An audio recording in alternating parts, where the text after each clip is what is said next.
All right, I think we're live. Hello, everybody. Hello, Street Epistemology social media out there, YouTube, Facebook, and Twitter, Periscope. I am Reid. Welcome, welcome. And I've got a lot of people here today. What's up, you guys? What's up, Anthony? Hey.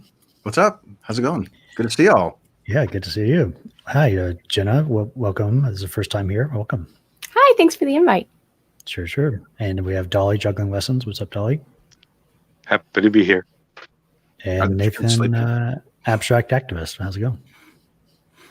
Hey, everybody. I'm really excited for today's show. This will be a good one. Yeah, so Anthony, what are we doing today?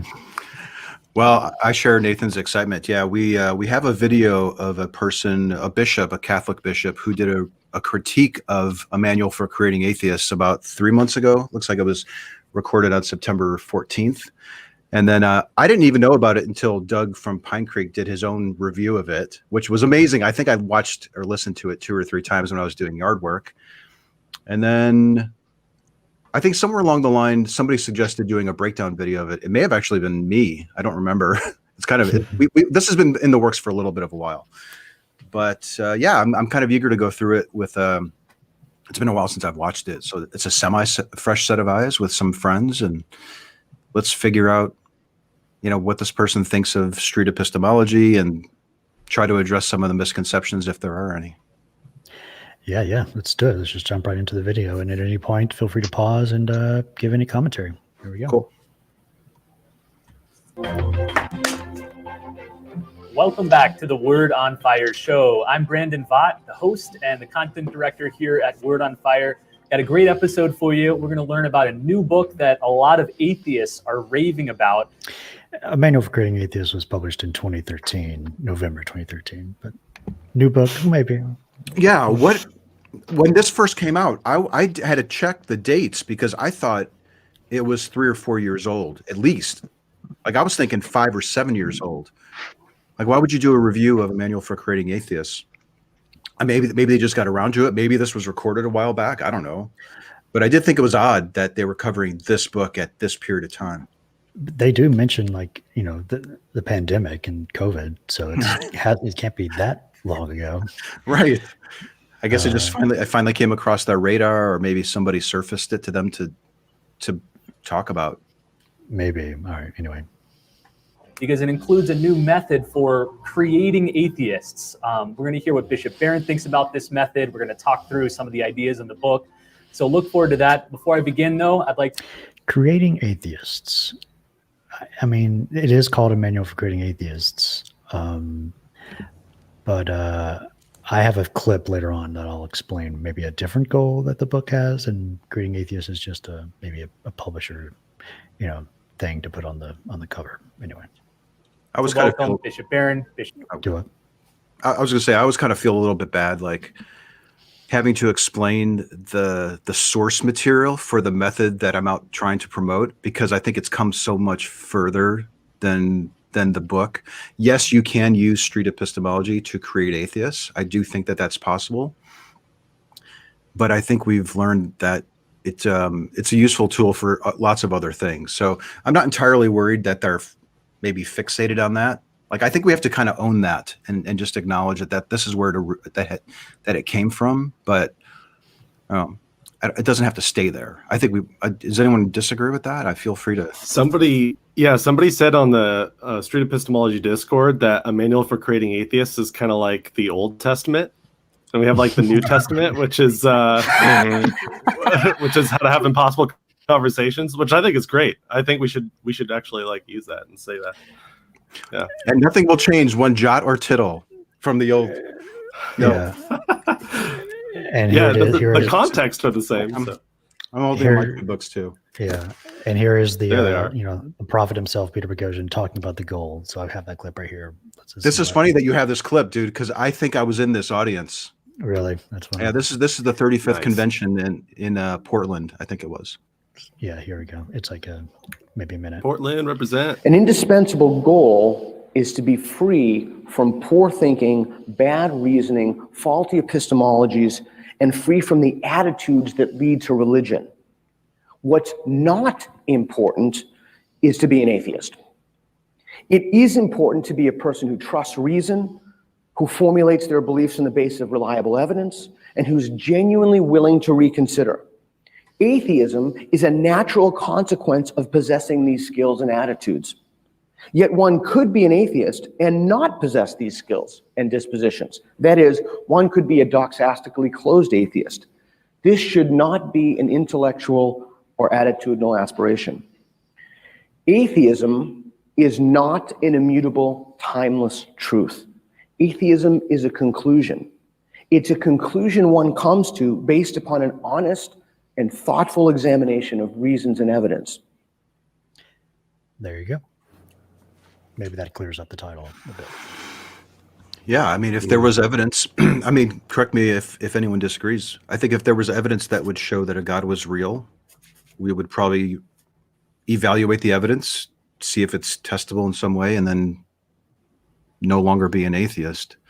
But I think even if that happened, like the principles in the book would still apply. They're still useful for getting down to the method, the reliability of the method that people are using. Yep. Hey, Fanny. Yep, this is live right now. Fanny. Yeah. All right, want to keep going? Sure. We're never going to get through it. Good to see you. Hey, Brandon. Always good to see you. Well, today we're going to be talking about a new book I mentioned in the intro. It is titled A Manual for Creating Atheists. So a pretty provocative title. Yeah. It's written by a man named Peter Boghossian. I think I'm saying that right. He's a philosophy professor at Portland State University. And the book outlines what I would describe as anti-evangelization, or talking people out of their faith. So how do you have conversations with friends, family, even strangers on the street, and talk them out of believing in God? The book is, I think, a little old. It was maybe a year or two ago that it was first released, but as soon as it came out, it cracked the Amazon top 100, meaning top 100 most popular books. Is that true? I've never heard that. I don't know, but that's cool if it is. I've never heard anyone bragging about the distribution of the first book, or how many releases or copies it sold. I've never heard that number. Interesting. Yeah, I would doubt that. Top 100. I mean, maybe we can look up. Well, he thinks it's new. Yeah, That's true. I'm going to message Pete. Okay. Did you know that it was top 100? In the world. Sold out of the first printing, even during pre-orders, second printing in 2 weeks. There was a big Washington Post interview with Peter, the author, and he says some things we've heard, Bishop, before from some of the other new atheist types. For example, I'm quoting him here. He says, "Faith is an unreliable reasoning process. It will not take you to reality. So we need to help people to value processes of reasoning that will take them to the truth."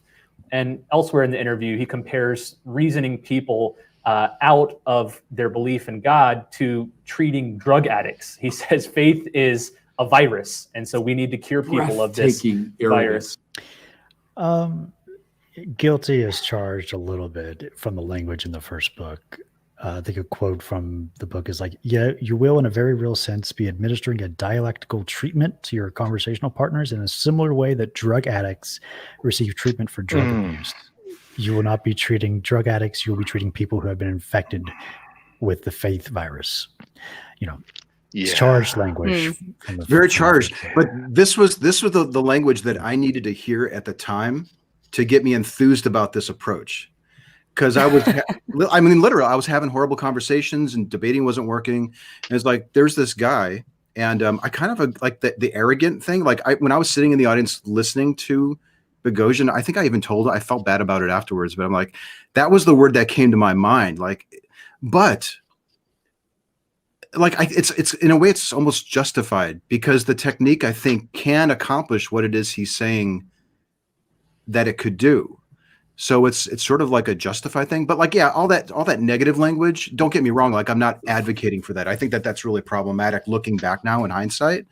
But this was, what year was this? 2012? I think it was 13, I guess, after the book is released, or about that same year, maybe. Yeah, it was a while ago, but this was the kind of rhetoric that at least I found appealing.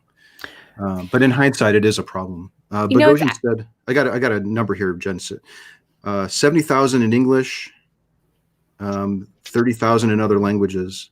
So about 100,000 copies. But I don't know what that translates into for like top sales or pretty good.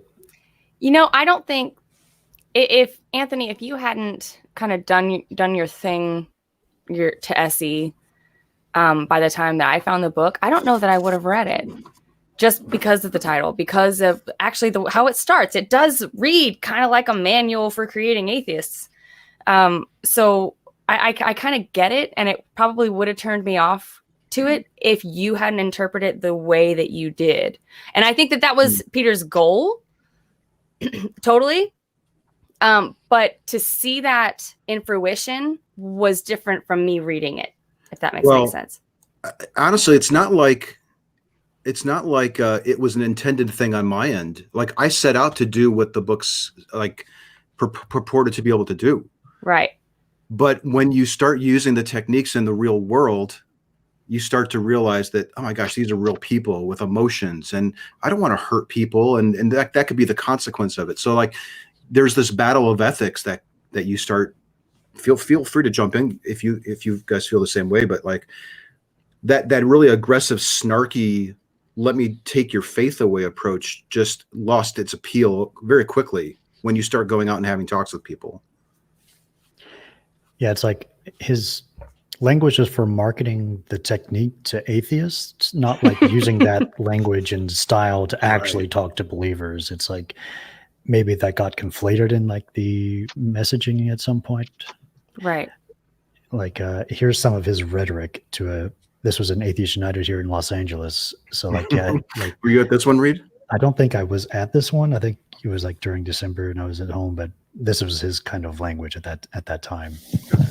Okay, so I would ask the same question to a Christian missionary, and not to be confrontational, but why are you so concerned with poking holes in other people's faith? Oh, that's so the question is, why am I so concerned about poking holes in other people's? I'm sorry if I gave that impression. I don't want to poke holes in people's faith, and I'm really sorry if I have communicated that. I want the complete and total eradication of the faith virus.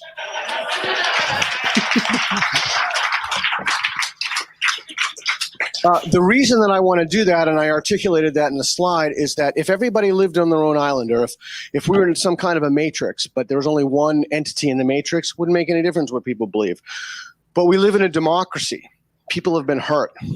We have a crisis in this country, and the crisis is that people formulate their beliefs on something other than reason and evidence. People think that they're helping themselves, that they're flourishing as human beings, but they're destroying their lives and the lives of their communities. All right, next question. It's hard to disagree with that. Yeah. That resonates with me a lot, especially like the whole, what are your beliefs predicated on? Are they predicated on evidence or some other thing? And I think that's when he's saying the faith virus, it's kind of what he's referring to. He's referring to whether or not we fundamentally care about evidence above all other things to base our beliefs on. Right. Like if all you're hearing when he talks is, I just want to poke holes in people's beliefs, then I don't think you're listening. Yeah, it comes from a compassionate place. He wants to help people live better lives, more flourishing lives using a certain method of not faith, but reason and evidence. And if those are the best ways of having a more, good life and flourishing life, then that's a good thing to do. So it just comes off as caustic and confrontational and strange. As does the whole book, but there's some goodness in there. If it wasn't as, the provocative is the word he uses. If it wasn't as catchy, then I don't know that anybody would have been convinced that it does. For example, Anthony, like you said that you probably wouldn't have given it as much time as you gave it, right? If it wasn't as what you wanted at the time, right? His first book was a very focused message for a very specific group who is struggling to have better conversations. So that appealed to me, that it was so narrowly focused on an interest of mine, which was atheism, and that still is a very big interest of mine. Like, I think that appealed to me. Now, if he released this first book first, or I'm sorry, the second book first, I doubt I would have ever seen it. Maybe. Like, I don't know if the import. I don't know if the import of the message would have caught on with me if it wasn't packaged the way that it first was. I can understand that. It does catch you off guard in an unexpected way that sends you the message in a different way. How do you explain that to somebody that's not? Yeah. Yep. All right. Let's keep going. I don't know. Hopefully this is in the right spot. I'm also looking at the comments through the live chat on YouTube are filtering through to us, so we can see those. So we'll try to address those here and there. Yeah, if you have one you want to comment on, let me know and I'll highlight it. I want to hear about arrogance now. Yeah, what's your initial take on some of these quotes? That breathtaking arrogance. I mean, and the insouciance with which those statements are uttered to me is just incredible. And from someone who's a philosophy professor, Right. The ignorance of the grand sweep of the intellectual tradition, because what that represents, Brandon, is a sort of popularization of a very narrow construal of Enlightenment era epistemology.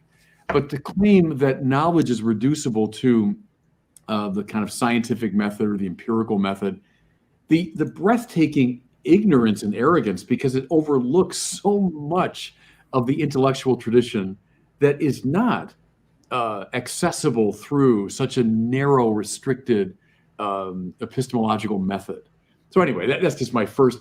And then, just it's too narrow. Too narrow. I don't even know where that's coming from. What did he see in Boghossian's book that was too narrow? Maybe the focus on atheism and theism? Like, I'm on board with that. Like, the book is too narrow. And is that it? Because he's talking about think that's what he's thinking. Yeah, that's breathtaking narrowness. Astonishing levels of ignorance. To boil it down to just atheism. Atheism. I see. Maybe that's what he's saying there. Because it's so much more flowery than that. This is why I only use the atheism label among other atheists, because otherwise it might do us a disservice. If somebody doesn't use the label in the same way that I might, or that other people who ascribe to that label would use it, then it might work against us when we're trying to resolve a dispute of understanding about something. I think that's why the word agnostic is a little controversial in our community as well, because when some people use it as like a transition word, like I used it before I was an atheist, I did still believe that there was something out there, and I called myself agnostic. But then what? I'm sorry, me too. Yeah. So, but then there are some people who will say, oh, well, if you're an agnostic, you're actually an atheist. I'm like, well, but I wasn't. So, I mean, that just brings us back to defining our terms, Well, he does mention the tradition, that the book ignores the great traditions. And I think he's referring to maybe his own special version of Christianity, that it's arrogant when you put this book, A Manual for Creating Atheists, up against the vast tradition and history of the Catholic Church. Maybe he's drawing that distinction there. Yeah, he did say intellectual traditions. Yeah, and I think he's straw-manning science itself, as like he said, too narrow, like empiricism, like science is exactly empiricism. But I know Peter is a huge fan of this book, Kind of the Inquisitors, which goes into the epistemology and ethics and politics of science and how that all relates. And I think this section sums it up beautifully, if you want to listen to it real quick. Here it is. This book has two patron saints, the philosophers Charles Sanders Peirce and Karl Popper. Oh, this voice. Peirce pioneered the insight that the development of knowledge is inherently a social process. Individualism and falsity are one and the same, he wrote.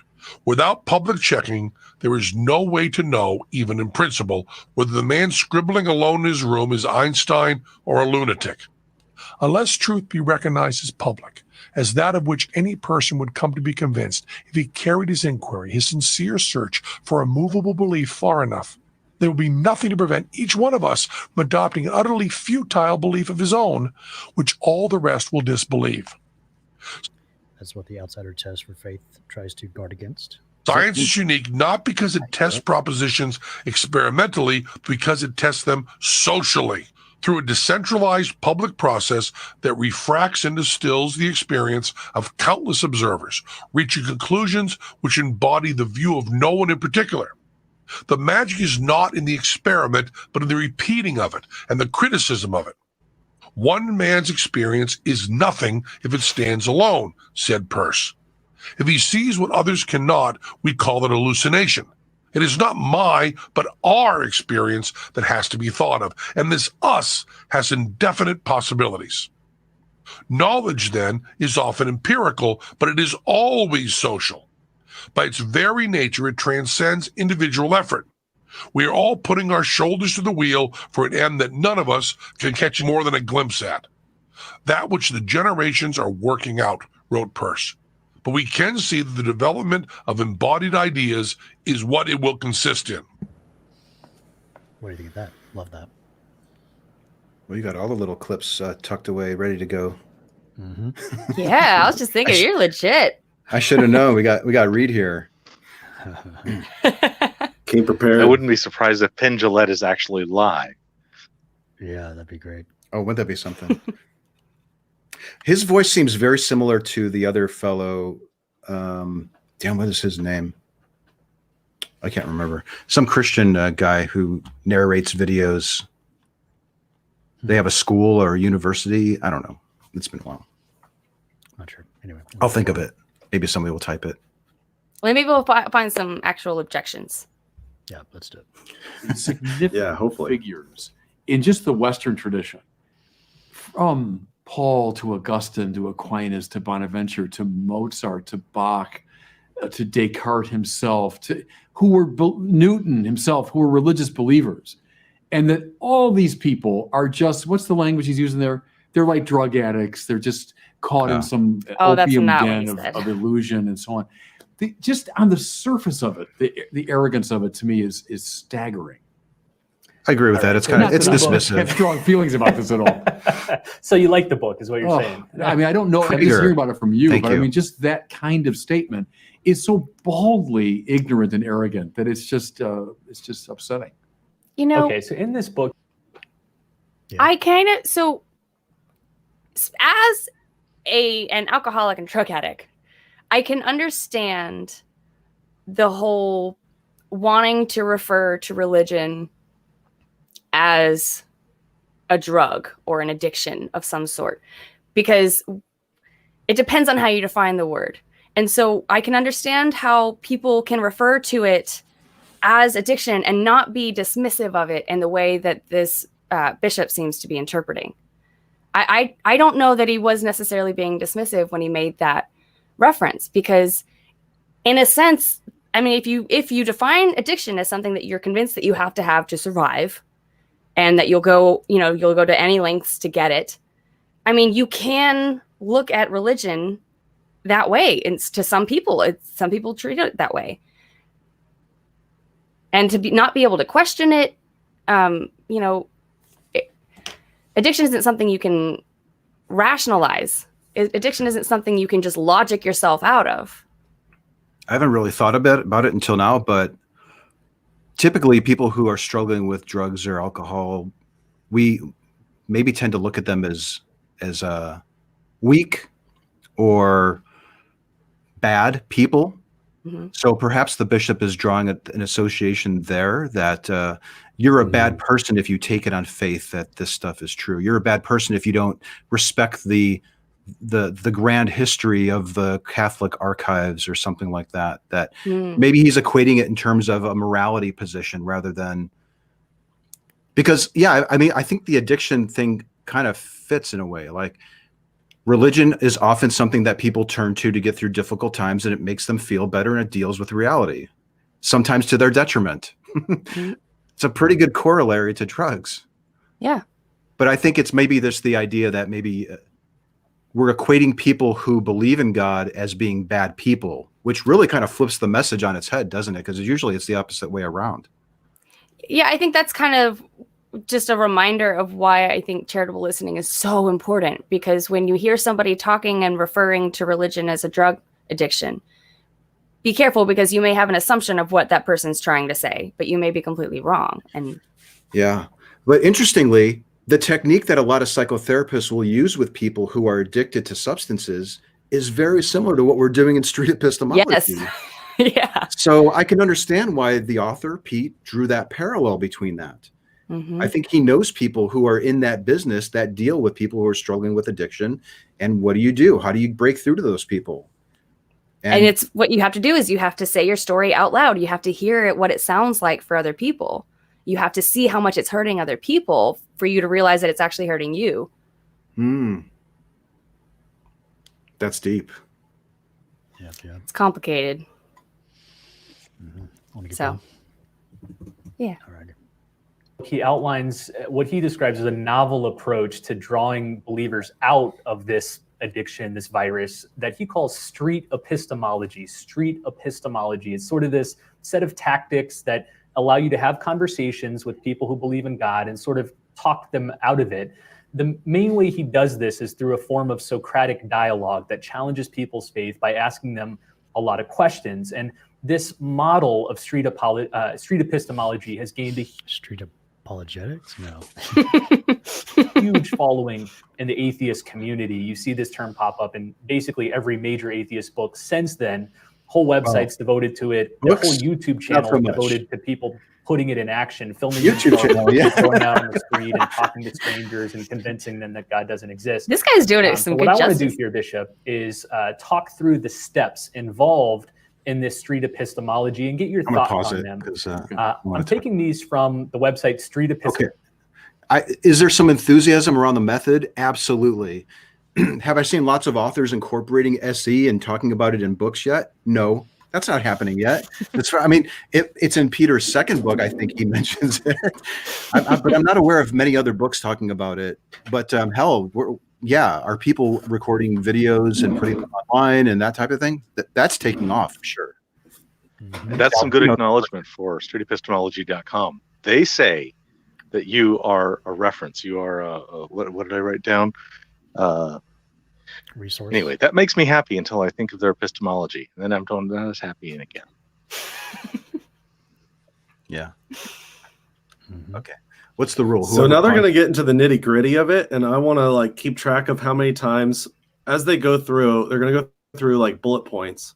I want to keep track of how many times he agrees with the fundamentals, the principles within street epistemology. Because we just heard a diatribe about why this is a bad thing to do. And I want to see and test for that to see how many times I can get he agrees to the principles one by one as we go through. Okay. Epistemology. So I can't think of a more definitive source. And they kind of group the process into 10 different steps. So let's go through them. Step number 1 is to just build rapport with your interlocutor. It says build rapport with your interlocutor before getting into deep dialogue. Try to find something you have in common. Taking the time to do this cuts through much of our natural, instinctive anxiety about immediately engaging with a stranger. I'm assuming you'd be totally fine with that, right? Sure. That sounds like a good basic rule for any kind of conversation. Sure. All right. Step 2, identify the claim. Now it says you may already know what your interlocutor's claim is. For example, you may have initiated the discussion because you overheard them saying they believe in God or they believe in UFOs or the supernatural.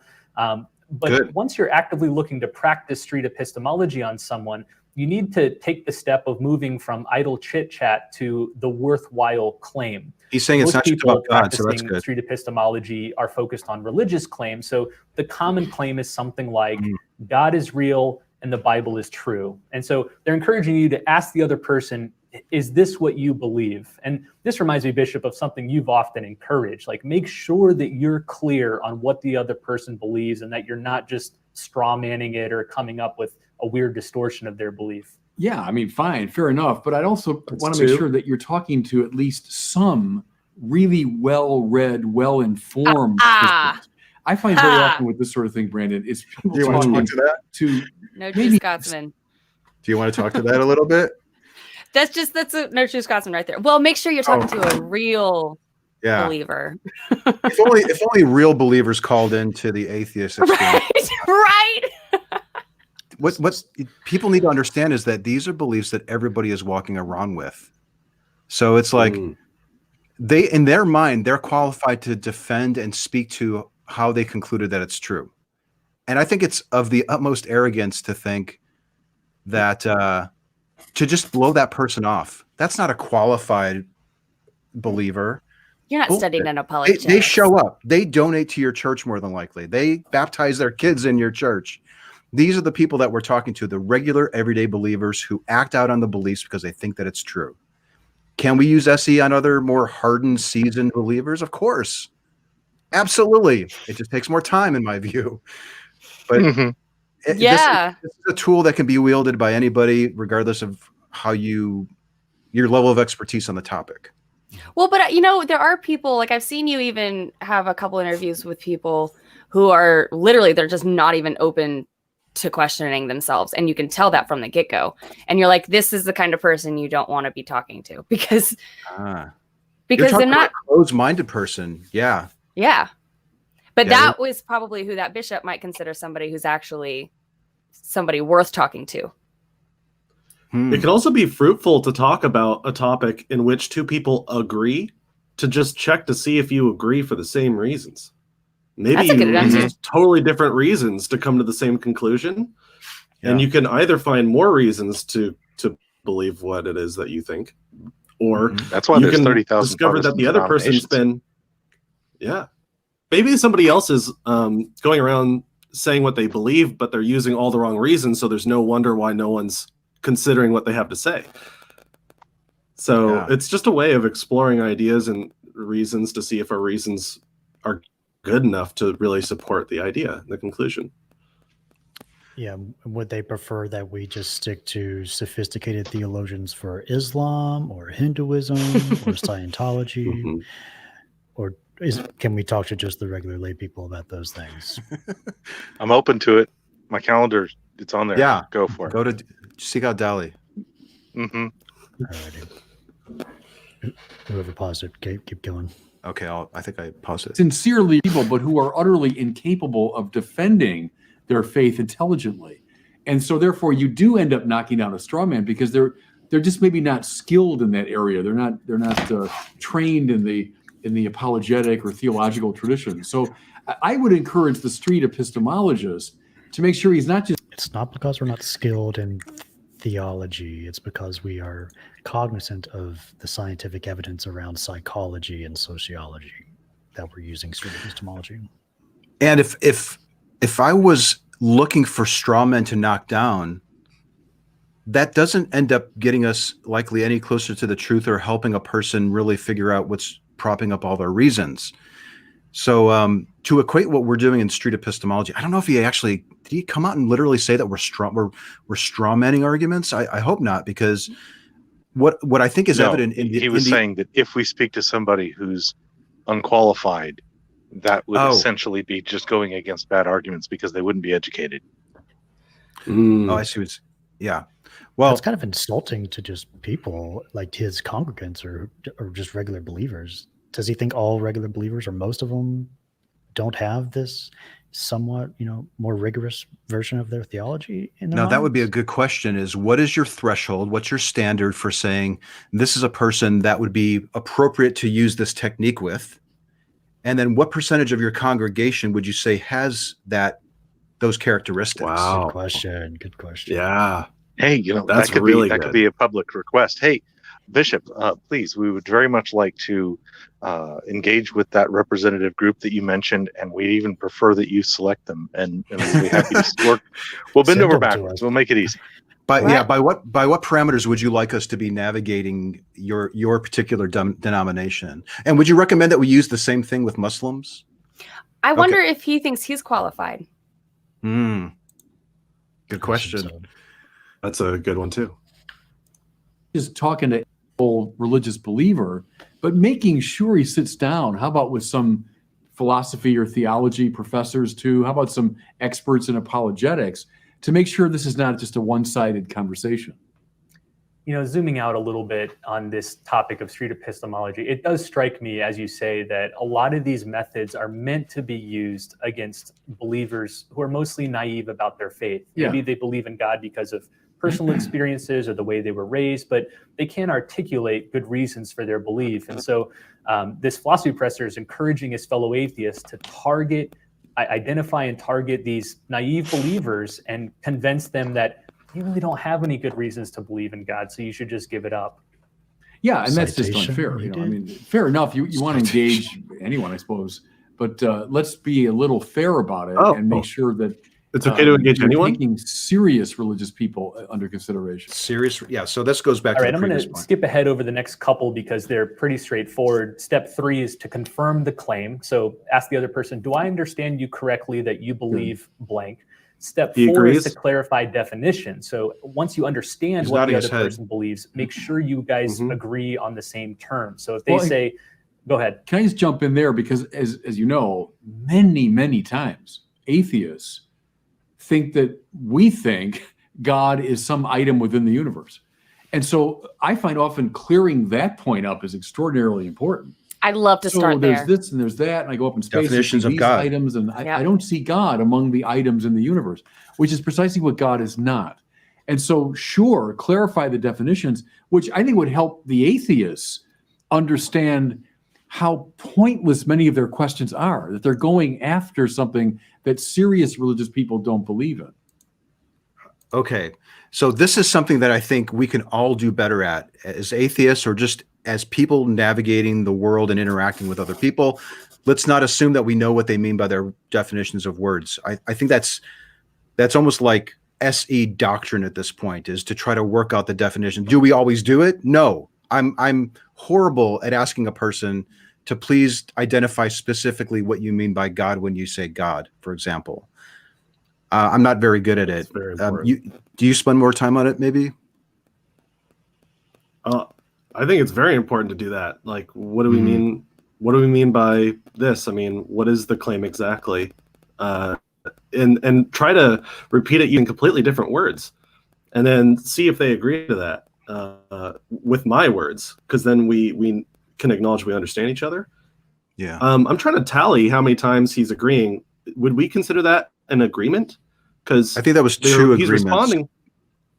He's responding to repeat back what you hear and make sure you understand it correctly. And he's now saying, yeah, a lot of atheists won't interpret us correctly. That's what I'm hearing him say. And so is that an agreement? Because that's what we're trying to do, is not misinterpret someone. I think that's him agreeing. Yeah, I think, well, in the book, because he's comparing against the book, hopefully, right? I think. Mm-hmm. Like this interviewer is giving him 10 things from the book, or is it from the website? I'm a little confused. Are we talking about the website or the book? There's a difference. But here's the point that I think we should be careful. The website, I think. Yeah.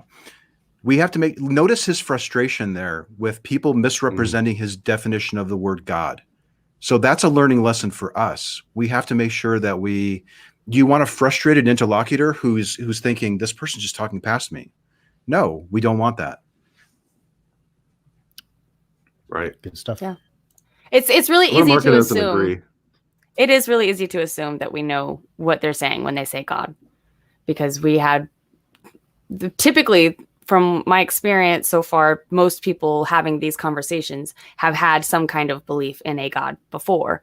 And so it's easy to put your own old definition onto something and not think about it. I do wonder where he was going though here with his definition. Is he saying basically like these atheists are arguing against a God that is detectable in the universe, and my God, as I'm defining it, is this completely amorphous thing that is supernatural and is completely outside the realm of the natural world? He may go there with his definition, and that might be his way of circumventing some of the questions that might come up. Read this one, Anthony. That's pretty funny. Okay, so Philip Grizumba says, atheists believe we believe God is a thing out there. Did he just strawman us? Strawmanning him? Am I strawmanning him by saying this? Strawman-aception? Maybe. Like, yeah, Very good. that Awesome. is, I think that's what he was saying, was he was agreeing, yes, that's a good point. And he was just saying, but actually make sure you do it though. That's all.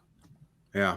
Okay. So far, I've got Thank you for the 4 feedback. agrees I to will. core principles and 0 disagrees to core principles. So let that cut both ways. Yeah. Cool. All right, let's move into steps 5 through 10, because this is really where the meat is of this All right. process. So that's kind of basic preliminaries. But here's where we get into the meat of it. Step number 5, identify a confidence level So I thought this was interesting because it's not just engaging the arguments in and of themselves. The street epistemologist first wants to get the other person to give a number on a scale of 0 to 100 that identifies how confident you are in that belief. So they might say, you believe in God and you trust the Bible. Yes. How confident are you in that? Scale of 0, like not confident at all, 100%, meaning I'm absolutely certain. Where do you fall on that scale? Do you think that's a good metric? Is that valuable? Is that meaningful? What do you think about that? Go back to Newman on that. The first thing is a tu quoque move, is that practically everything we believe is to varying degrees of probability rather than apodictic certitude. There are a handful of things that we know with apodictic certitude, certain mathematical givens, etc. But the extraordinary majority of those things that we hold to be true, we do so on the basis of degrees of probability. And that includes all the sciences. Think of how much we know because of what we've learned from a tradition that we ourselves have not verified. So how sure are you of, now fill in the blank, or look at history. How sure are you? Give me a percentage, that Julius Caesar really, was killed on the Ides of March in 44 BC. Well, yeah, based on really the handful of sources we have from that ancient time, all of which could be deceptive, et cetera, that were carried by a tradition that might have changed the stories. And see, once you start down that path, everything we believe, everything we know is always known to varying degrees of probability. So in a way, it's trying to put religion in this uniquely unsure sort of thing. Well, I mean, the whole range of what we know. That's a straw man. That's not happening at all. We're putting religion and the claims within religions in the same purview of other claims that humans make, whether it's a historical event or if it's that my spouse loves me or whatever. And then, here's what I want to know, though, even more fundamentally. Oh, did you want to cue something up, Reid? I have something, but keep going. Here's what I'm wondering. I don't remember much coverage about a confidence scale in the first book. Yeah. And even the second book, I don't, maybe here and there, maybe one or two sentences, but not to the level that we've been building into real conversations. And it seems like he's getting a little hung up on the parameter that's being used, that we're focused on confidence levels. And I think he's promoting, we should be focusing on probability. It almost doesn't matter what you base this on, as long as you're identifying, like, this is something that would really cause me to act out on it. And this is something, that probably wouldn't. So whether it's probabilities or confidence levels or how much money you're willing to bet that it's factually true. Like I can do, I'm willing and able to bet $1 million on the truth of that, or I'm willing and able to bet $1. So you can come up with different things. It doesn't have to be certainty or probabilities, I don't think. The idea here is to establish some sort of standard by which you're contrasting a person's progress as you explore their reasons and methods. And I don't even know if there's much of a difference between probabilities and certainty or confidence levels. But my argument is that it probably doesn't even matter. I think I can start going out in 2021 and come up with a completely different scale. Yes, it's probably 0 to 100, but what that is could probably be anything. I don't know what you think about that. I'm completely unattached to scales. Any scale they want. We can use words. I really, really think it's true. I really, really think it's not a lot. True. Yeah. That's something that I learned a lot from talking to a lot of you guys and Tyrone. It's like the numbers is just a way to put a flag in the ground and be like, this is where I was last time we talked, and this is where I am now. But you can also just say, how confident are you? Are you really confident? Or are you not so sure? And we're really just trying to get people to reflect on their own psychology here and be honest with themselves about their ability to ascertain the truth. It's a question about their internal state. You could do like a hungry scale from 0 to 100, if you wanted or to. a pain scale. Yeah, Sure. Yeah. Doctors use pain scale scales is the all one the on time. Reid's table that has no numbers or letters on it at all. It's just a dial. Oh, that goes it's a little from 0 to gauge. the end. Yeah. I like that one. And then I just sort of define it here. I say what this could look like, what that could look like, and where are they? Mm-hmm. Meh, whatever. The one risk with the scales, though, especially if someone says I'm 50% sure, you have to make sure that they're not saying it's either true or false, that they're putting it on that scale. I want to get a sense of how sure are you that it's really factually true or really factually not true. It's not a yes/no proposition. That's a completely different scale, I think. Right? It's either heads or tails. Yeah. The coin is either heads or tails. What I'm wondering is, how sure are you that it's really heads? Right. So there's two questions there, right? There's that yes/no. I think God is real. Yeah. And then there's the subsequent one of, well, how sure are you? Or what is, in your view, what is the probability that that's really true? Or probability and confidence are subtly separate. I don't know. Now that you put it like that, that kind of, so if I were to say that, obviously if you flip a coin, it's going to be heads or tails. Does that mean that I'm confident at all that it's going to be heads? I think your confidence is independent of the actual fact of the matter, which is the case with every claim that we make. You could have a 95% confidence that it was a 50-50. I could have say that again? You could be 99% confident that the heads or tails is a 50-50. That it's a fair coin. Confidence about the probability could be very high. So how could I ever not be 99% confident that it's going to be heads or tails? You could think it's not a fair coin.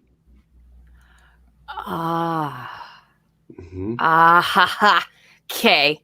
Or you're in the Matrix where this one coin was programmed. Solipsism. Yeah. It's a hacked coin. At this point in time. Cool. So I'm going to mark him down as a disagree to this principle, but I think that he's disagreeing for reasons we're not bringing up. So I'm going to mark him down for disagree on that one. Here's my message. Here's my message to the bishop or to anyone that gets worked up about confidence scales. Please don't. They're just a handy guide to get a sense of where a person is and where to meet them. Yeah. Okay. And I've made that mistake before. And maybe for sure. Really? And maybe track progress over time. I'm actually kind of confused why he has a problem with it. Because he's under the impression, and when he says that you're acting like religion is this separate, special thing that requires more than that, when that's in fact the opposite of what we're doing. He's the one that's doing that. He's the one that really wants belief to be binary. Yeah. And the very assertion of a confidence scale says the belief isn't binary, and they almost have to swallow that because it's really hard. It's so easy to demonstrate. Yeah, I think Bishop Barron thinks Peter Boghossian thinks knowledge needs to be as high as possible, and we need to be more certain about our beliefs. But let's see how Peter thinks about that question. Yeah, Peter uncertain. I think that gets back to the value that we were speaking about. Like, how do you help people to value saying, I don't know? How do we create a culture where that's not only acceptable, but where that's almost relished? I strongly agree with that. Don't pretend to know things you don't know. Be honest. Readily admit your ignorance. If you don't know, say, I don't know. Don't be a fake. There you go. Simple as that. Takes Who a was lot of that guy on practice. the right? Who was that guy on the right there, the first cut? I didn't recognize him. Doctor. Zing! I believed you. I got you. Take your atheist card away. No, I think Peter and pretty much anyone who's maybe into, if you're skeptic, you probably understand the liability that can come with absolute certainty. I don't think any of us is arguing for that, or if anything, I'm trying to call attention to the harms of being absolutely certain. Like, there's value in backing off on your certainty of everything that you think is true. Yeah. There's value in not having all the answers right now. If you have no reliable way to get there. The problem is people think that they do have reliable ways to get there, and that's why they're so certain. And as we know, a couple questions can be really useful in helping a person realize that they can't justify their own level of confidence to their own standard. And that's valuable. That's value. That's how we turn this mess around. When people define what their view of faith is, I want to go with their definition of faith. And Peter just then defined it his own way. So just want to make sure we're not out here to strawman anybody. If somebody says, I use faith to determine with 90% confidence that this is true, then I want to ask, what is faith and how reliable is it? Can I use faith to determine other things? But also make sure that they're using faith as a method. Right. They may not be using faith to use as a usage. Yeah. Mm-hmm. Sorry, my family's making dinner, so you might hear some pots and pans banging around in the background. Okay. Who paused it? You get to unpause it. Not sure. I guess keep going. There we Really go. fall that kind of heading. To me, Bishop, it seems like 0 or 100 is pretty easy to identify, and we almost never have that level of apodictic certainty or doubt about something. But then in between that, how do you even begin to distinguish like a 65 from a 70, or like a 50 from a 70? I don't even know where you begin there. Right. I mean, how sure are you of your, even like your wife's deepest convictions and beliefs and so on? Well, I mean, any couples will say that we become more mysterious to each other as we move through life. This fantasy of 100% apodictic certitude, that's an enlightenment fantasy, that the light of reason shines, and then the things that I clearly see, that's what I believe. Gosh, almost none of life is like that. Almost none of life. This is, now go back to the critics of the Enlightenment, go back to people like Goethe and others. Pascal comes to mind, it's such a narrow range of things that allow themselves to appear in that kind of brilliant, bright light. Most of the most important truths that we know are known in the twilight. They're known in a what does that mean? Fleeting way, So I'm going to resist right away this tendency to distinguish The most sharply. important truth is the most vague. What? That's going to make more sense when he gets into talking about what he means by the word true. I don't think he's using the word true to mean that which comports with objective reality. Yeah. I think he's using a variation of the word true, which I think it's revealed further later. But I want to point that out just to make I predict 4 minutes and 20 seconds or so later. Oh wow! You must have watched this. I didn't watch I have. it. Okay. By the way, this is a slightly edited version. The full version we'll put in the comments of this video. Between the clarity of the sciences and then all this obscurity of religion. That's a false, phony dichotomy. All right. So that was step 5 to identify a confidence level. So, do you guys have any thoughts about the 65-70? Because I think there's a little bit to that, but I have some thoughts on it. I think that there's a lot of good use for asking, if you're 20% on something, what does that mean? Is that a hypothesis? And just explore that area with them. If I'm at a 1, that the coin on the back of my head is tails, does that mean I think that it's heads? Like, having those conversations are good, talking about the scale. Absolutely. What does the scale mean to us? You could have hour-long discussions just on what the scale means. And I bet you have, Nathan, with all your interviews that you've done with that survey and everything. Yep. Why are you laughing? I mean, you've done just a lot because of that. Well, I have an unreleased interview with you where I'm like pedantic about the scale, and I kind of get off in the weeds with it. But it's good though. Like I've changed my mind since then about how dogmatic I am with the scale. Like if you're at a 0, then you must think X. Well, not necessarily. Like it could be different things. Like if I'm at a 0, that it's tails. I've had lots of different like weird thoughts about it, but I'm way less militant about how I define 0 and how I define 100 now, and I'm much more relaxed with it. It's really just a way to gauge people's like thoughts and feelings about their conclusions, and less about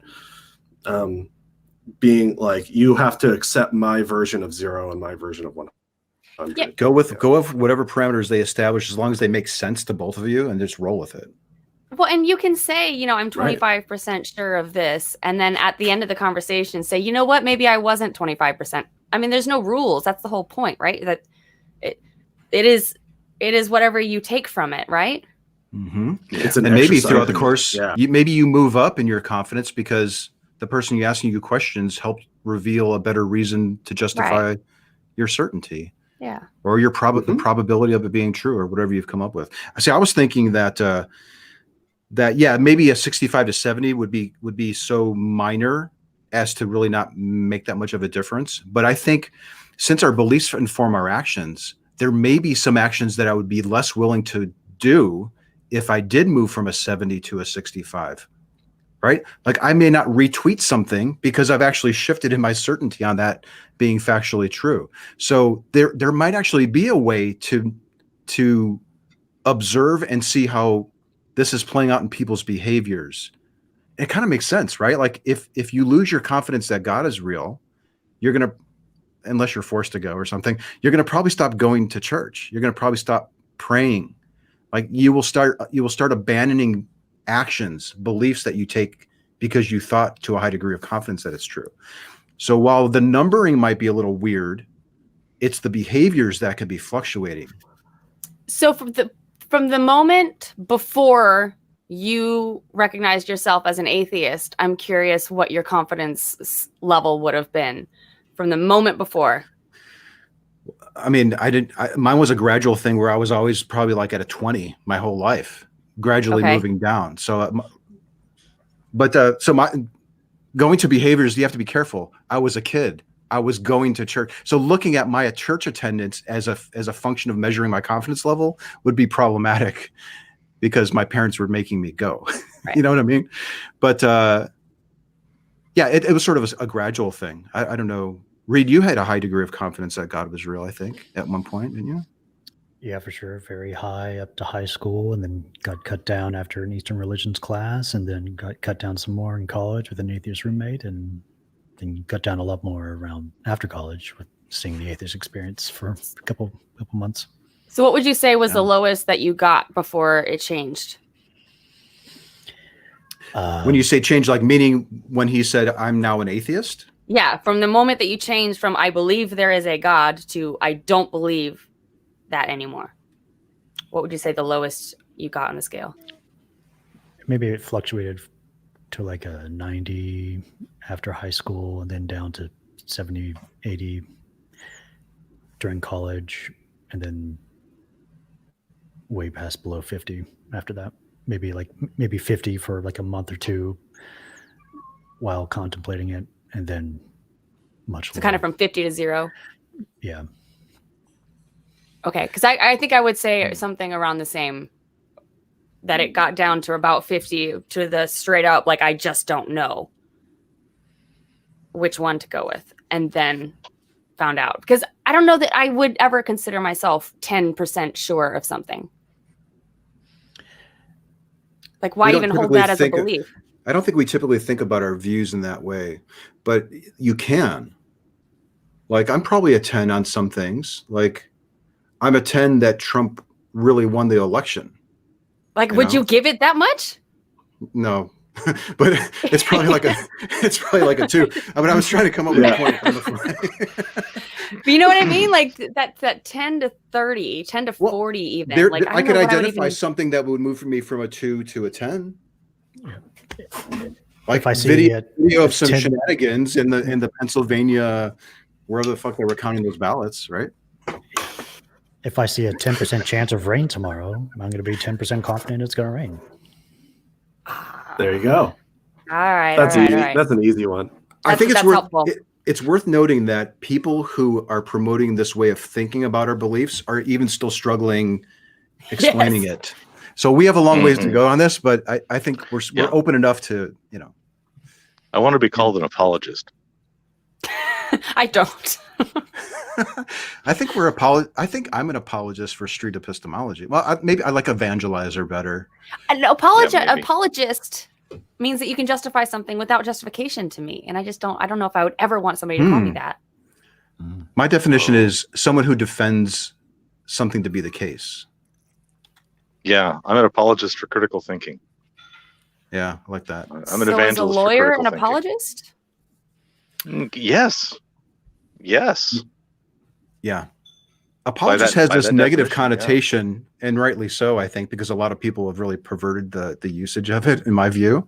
But yeah, it simply just means a person who's willing to defend a view on something. It's typically used in the vein of defending religious views. There are Muslim apologists, there are Christian apologists. Well, right, but I think that it's important, when I look up apologist, I'm under the impression that it's a way to learn how to defend something.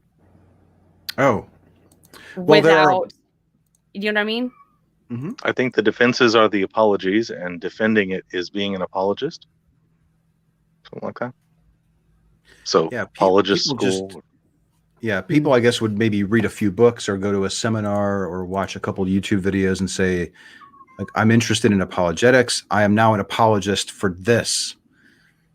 So like I am often defending street epistemology. So I think it's fair to say I'm an apologist for street epistemology. So But maybe there- that's Sorry for bringing it up, because he's about to bring it up. well, no, I mean, You'll hear this in just a second. this is important that we're defining our terms, because it's kind of like using the word connoisseur versus like a sommelier. Like sommelier implies a certain field Expertise. of study. Yes. And a certain criteria even. But if you consider yourself a connoisseur, that doesn't necessarily imply anything else. I think we're further illustrating the difficulty with prescribing labels to ourselves. Yes. And how we can lose people in the process of doing that. So it's sometimes better to just say what we mean rather than use a label to shortcut the discussion. So I would just like to say, I might be closed-minded to your idea. So to verify whether or not I am, I'm going to investigate your reasons. And I'm going to try to treat what you have to say as charitably as I can. Because I want to be a model for the type of person I would like you to be also. I would like to embody the open-mindedness, and I want to listen to what it is you have to say. Because maybe I'm the closed-minded one. Really. So could be. Try to be the open mind we wish to encounter, Amen, I brother. don't think so, but I'm open to learning I'm wrong. So go ahead. So the street apologist, he's asking you what you There it believe is about again. God. You admit you believe in God. He asks I'm you not how an apologist confident for you are on a streets, scale of okay? 0 to 100. You give him a number. Step Defend those 6 streets. is for him to identify the method that you used to arrive at that confidence level. So the advice says, ask your interlocutor how they have determined that their belief is true, or how they arrived at their stated confidence level. They may provide multiple reasons, but try to focus on just one or two, ideally those that contribute the most to their confidence. For example, go ahead. It says, for example, you might settle on, quote, a powerful personal experience as their primary reason for believing that God is real. But whatever it is, you want to identify the main reason that explains their confidence. How come you married your wife? Give me the one reason, the one you're most again. give me the one reason why you married your wife. I can't imagine a husband ever doing that. It's I because can. it's not true to life. John Henry Newman taught us, right? We, not just religion, mind you, but everything that we believe is in 99% of the cases based upon a congeries of hunch, intuition, experience, sense verification, witness of others, theoretical speculation, all of which contribute to this move of the mind when we say, I assent to that truth. I can give you a lot of descriptive, scientific, psychological, ways we come to our beliefs, but we want to have epistemic virtues, reasons why we should believe stuff. And that's the topic of SE conversations. Yeah, there's lots of stuff that influences our beliefs for sure. I'm not following why he's disagreeing. Go ahead. Please go ahead, Nathan. I want to know why, if I said, I don't know, I have no idea why I married my wife, none at all, would that be a good thing? Like, really? I mean, that's that's up to you. That's up to you. I don't think your spouse would be too happy thing, about it. though. If there were no reasons, like, don't we want to make big, important decisions in our life based on good reasons? I mean, But something to reflect on. This is confusing to me because he's saying that we have so many different reasons for thinking something is true. And he's scoffing at the notion that we might be interested in identifying some of the main ones that contribute to your certainty or your confidence or the probability that you're on good footing. So what's the point of having reasons for your belief if they don't influence your confidence in the truth of the claim one way or the other? Reasons should be influencing that. If there aren't reasons propping that stuff up, then what's propping it up? Because you want it to be true? You're not making a bad decision. Yeah. Yeah. We should explore the quality of our reasons. And just because somebody asks you for one reason doesn't mean that there can only be one reason. Yeah, I just heard this term the other day. I'm editing that video. I have a second talk with that guy, Caleb, and he talks about the totality of the circumstances, which lines up really nicely with Doug's talk that he did with the father-son that called in, who was saying, there are so many reasons for thinking that this is true. You can't, it's a 20-legged stool. You can knock out 15 and I'd be just as confident that it's true. This is an interesting, I find it really fascinating that that people they say that, and I get it. Like, I have miracles, I pray, I was raised with this, it gives me a good feeling. Like, they probably literally do have 30 or 40 or 50 reasons. But it's my view is that I'm of the view that the reasons should be contributing to our confidence. And I think they do. Like, I will stop loving my spouse maybe if I have a good reason to do so. I think it could be problematic to say that, like, what's the alternative? Once you form a view, you never change your mind. Like, you should be allowing reasons to permeate that bubble and influence your confidence level. I'm going to mark him down as a disagree, but I don't know if he truly understands what the point of this principle is. You put that down as a disagree. Okay. So here you go. Here's Anthony talking about this guy's, categories of belief and like a proportion of how much confidence each belief. Is this what this is, Anthony? Right? Yeah, but I think what the bishop was saying is that how dare you try to boil this down to 2 or 3 main reasons in order to lower my overall confidence, because I've just got other reasons that will backfill. Well, eventually you're going to run out of reasons, okay? And you should acknowledge that. And all right, like, what is he saying? I've got an infinite amount of reasons that will always contribute to my confidence on this specific claim. That's a real big freaking problem, if you ask me. Well, with the example that he's even using, the why did you marry your partner or whatever? I could give you many, many reasons, and we can go through each one of them and whether or not it's a justified reason to marry someone or not.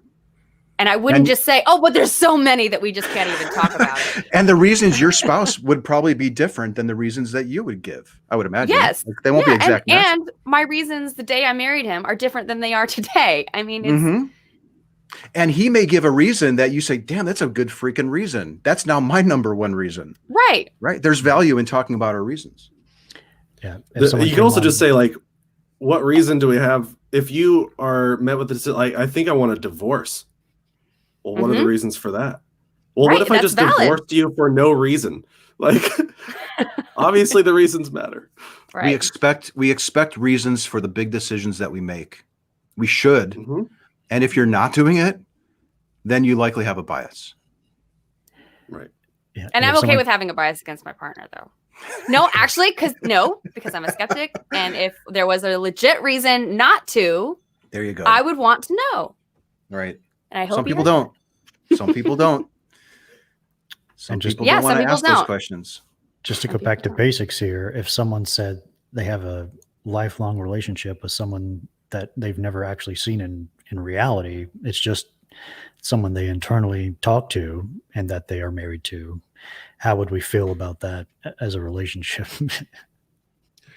I think we have a name for that. What is it? Go ahead. Isn't it like schizophrenic? No. I mean, that could be under that category. I was going to say desperation or something like. But like, it's a legit thing that actually happens to people sometimes.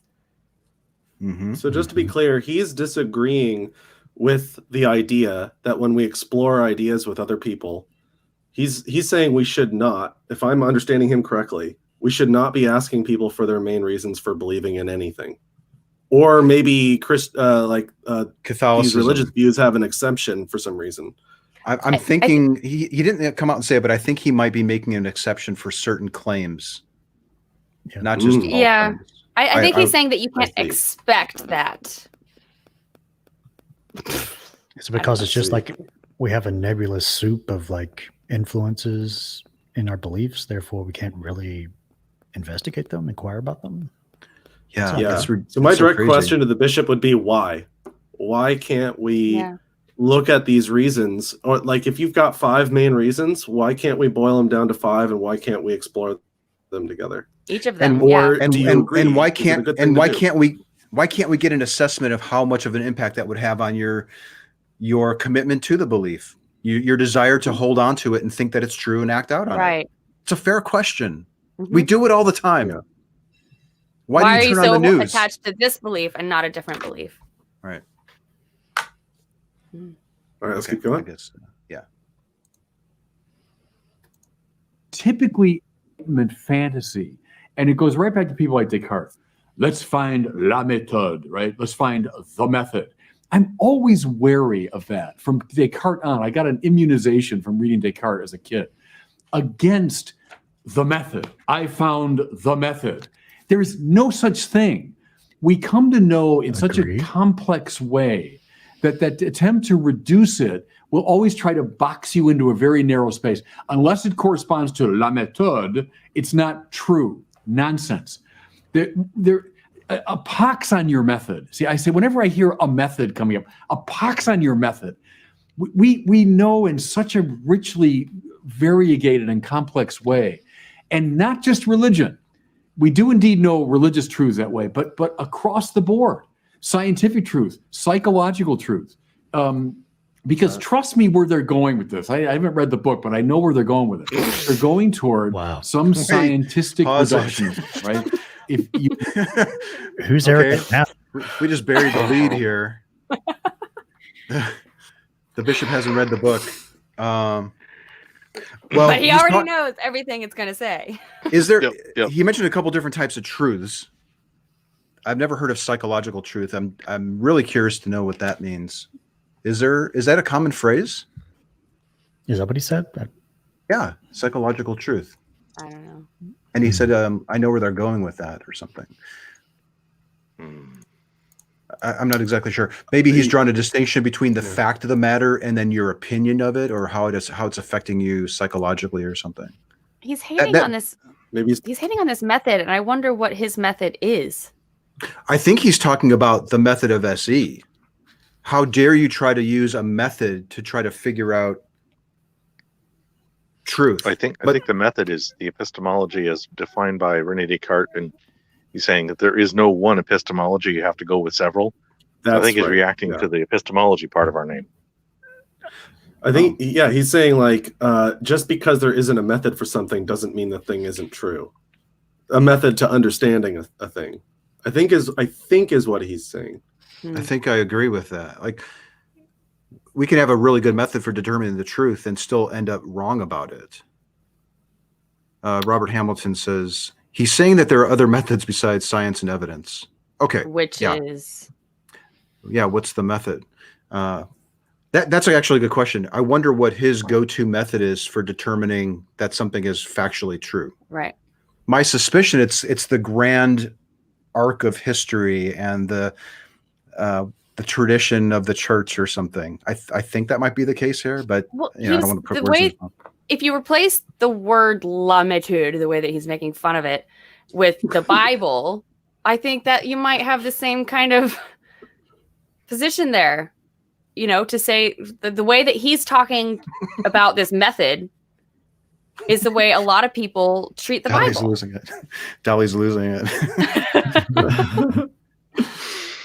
Listen, in street epistemology, we want to uncover the reliability of the method that you're using to verify your reasons. I almost sound like Aaron Ra, but like the street epistemology version of it. I'm going to just vomit stuff out. But this is what we're interested in uncovering by asking questions: is how reliable is your method, and does it live up to your own standard? Are you content with that method as you're using it to arrive at this very big conclusion that's influencing how you behave? Are you good with that? Is that good enough for you? Is that the best method that's available to you? Would you prefer a better method? Do you see any problems with your current method? Yeah. Could you use the same method to believe in a slightly different claim, but the same category? And if you don't believe that thing, why not? Why not? Right. Yeah. And also imagine, and this is what gets me, is now imagine someone else is doing it. Somebody not a part of this discussion, and they come in here and they're using our reasons, to use a group language, to conclude some other thing that we don't think is true. What would we think about their reasoning and their thought process? What would we have to say to them? What questions could we ask to better understand why they're concluding that?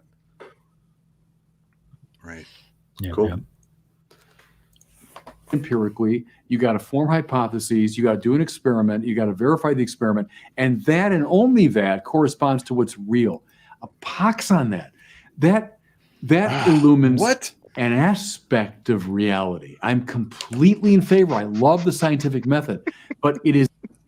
So he's saying, which aspect of reality are we talking about here? He said that only the parts of reality that we can verify are actually reality. Is that what he said? I think what he's saying is that if you can't test it, then I think he's saying that we're saying that if you cannot test it scientifically, you shouldn't hold a high degree of confidence. Well, he's not even saying that. I think he's saying if you can't test it scientifically, you shouldn't think that it's true. I think he's saying that that's what we're saying. And I think what he's saying is that there are all sorts of different ways of determining that things are true without being able to scientifically test them. Yeah, and that's why I had that clip at the very beginning about the power of science is not in the empirical approach. It's the social approach. It's the public criticism part of it. It's us testing reasons against each other socially through just public criticism. That is the main driver of the progression of knowledge, really. Yeah, I'd want to know what issue he has with this whole testing. You know, we'll probably get into it. He probably reveal. I hope so. Well, he just repeats the steps of the scientific method like they're just really monotonous and wasteful. Mm-hmm. Here's what I'm wondering. How do people in the Catholic Church resolve differences? What method are they using? Are they praying or lighting smoke, or are they convening and reviewing the evidence and deciding how, like, they're managing a very large organization. Certainly they're using other methods for navigating reality than the grand tradition of the church or whatever method he's using. I would hope so. Like, I don't think a church would be around very long if they weren't using some reliable methods to conduct business. I mean, white smoke versus black smoke. I mean, it's that's what indulgences are for. Yeah. All right. Play. Do not force me into that little narrow space. And that's what all these people from the early atheists on are trying to do. And I'm resisting that. Here's an example, Brandon. Sorry, I'm ranting here, but these things bug me. These kind of books bug me because young people get drawn into this stuff, During COVID, I don't know if you've noticed this.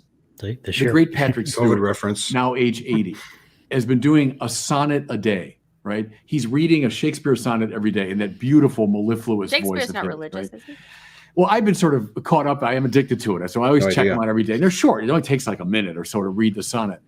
But he reads it, and you exult, of course, in the beauty of the language. You exult in the intricacy of its composition. You exult in the beauty of his voice reading it. But if you're the least bit sensitive, you also exult in the truth that's being conveyed to you by that sonnet. A genius like Shakespeare, not just a literal and artistic genius, he was that to be sure, but also he was a teller of the truth about life, about the mind, about love, about relationships, about God. And it all comes through in those sonnets. Now, none of those sonnets can be analyzed according to the scientific method, but yet they are bearers of the truth. And I resist any method that's going to tell me, oh, that doesn't bear the truth. No. Those sonnets of Shakespeare, they're beautiful, I guess, and they're literarily interesting, but they don't bear the truth. Nonsense.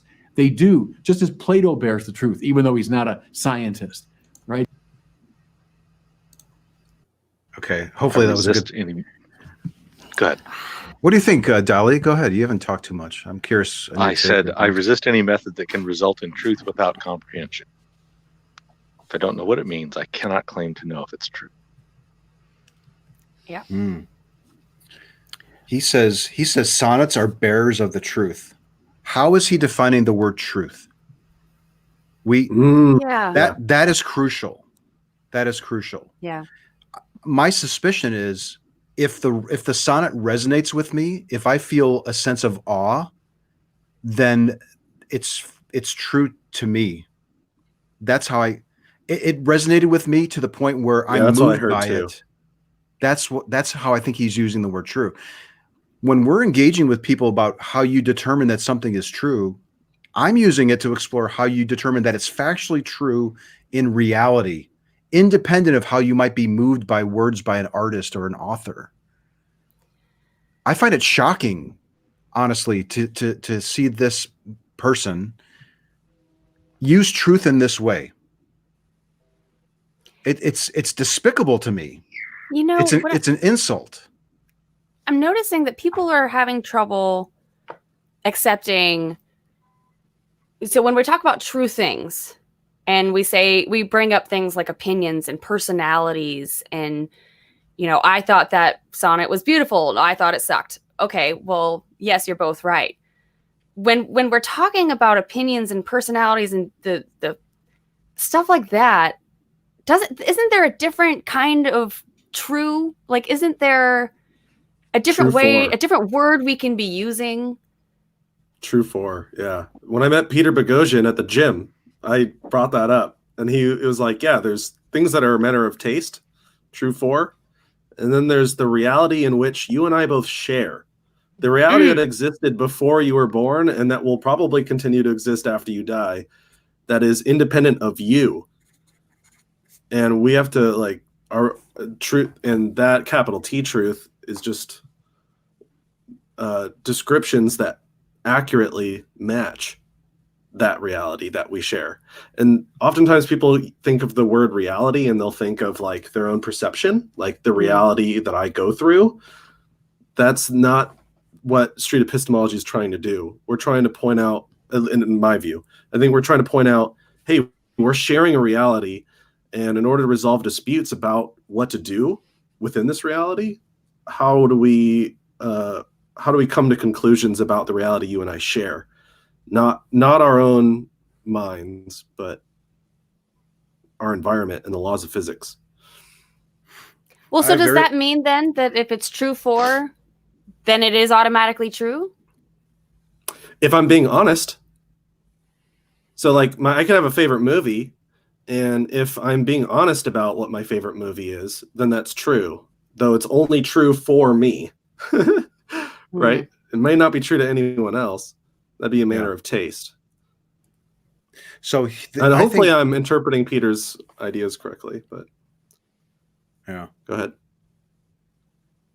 I think he's viewing truth as a preference.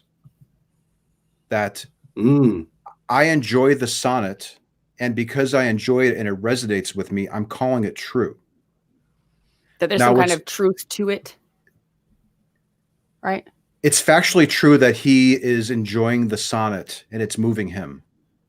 That is, unless he's lying and deceiving me to make me think that he likes Shakespeare or something. But I think it's factually true that he was moved when he read the sonnet by Shakespeare. But he's conflating that fact with the fact, well, he doesn't get into it here with Shakespeare, but he bounces off of this. He leverages this point when it comes to his God being real. And that comes up a little bit later. Maybe I can throw him a bone.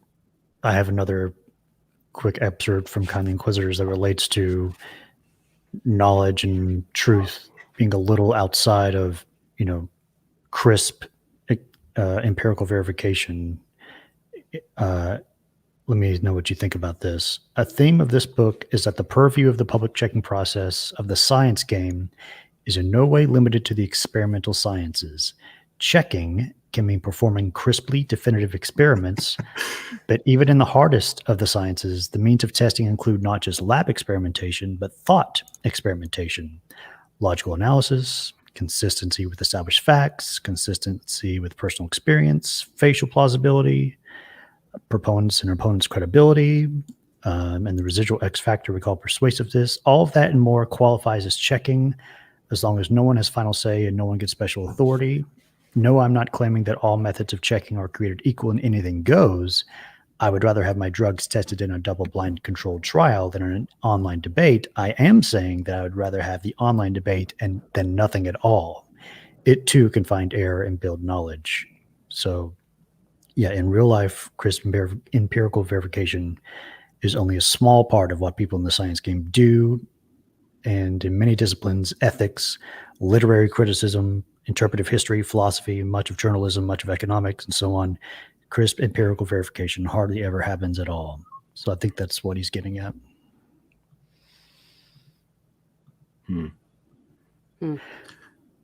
But I think he's going a little too far with like more than that.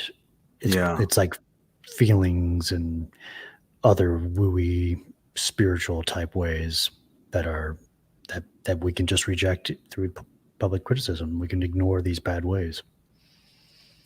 Okay, I hit play. Oh, by the way, somebody's commenting. I can't show the comment, but it's by Alan. I'm actually deeply disturbed by the fact that one of the hosts believes in the voter fraud conspiracy. What evidence does he have to think that there's voter fraud? I hope that that's a joke. If you listen to me and you walked away with that, then I don't know. Yeah. I don't know what to tell you. If you're 10% on something, 10% on something, does that mean you think it's the case? Yeah. Less than 50 is not I think I belief. clarified and even lowered it down to 2. It's probably even a 1. Okay. Yeah. Just as Bach the truth and Mozart bears the truth, though they're not following the scientific method. And so religion, which is a close cousin to art and poetry and so on, religion bears a truth that cannot be reduced to the scientific method. Okay, end of my rant for today. Wow. Yeah, So I'm he kinda does leery of tie bringing it up these together. new atheist topics with you, Bishop, because I gotta feel like pause we're going to that. have to. Okay, so that was I guess I paused it too soon. That is he is actually putting religion on equal footing with art, with the interpretation of art. So what Religion happens? is as true as poetry. What happens, Robert, when two people read a sonnet by Shakespeare, and Jenna loves it and I hate it? Are we It's both? just true for me. It's true for me.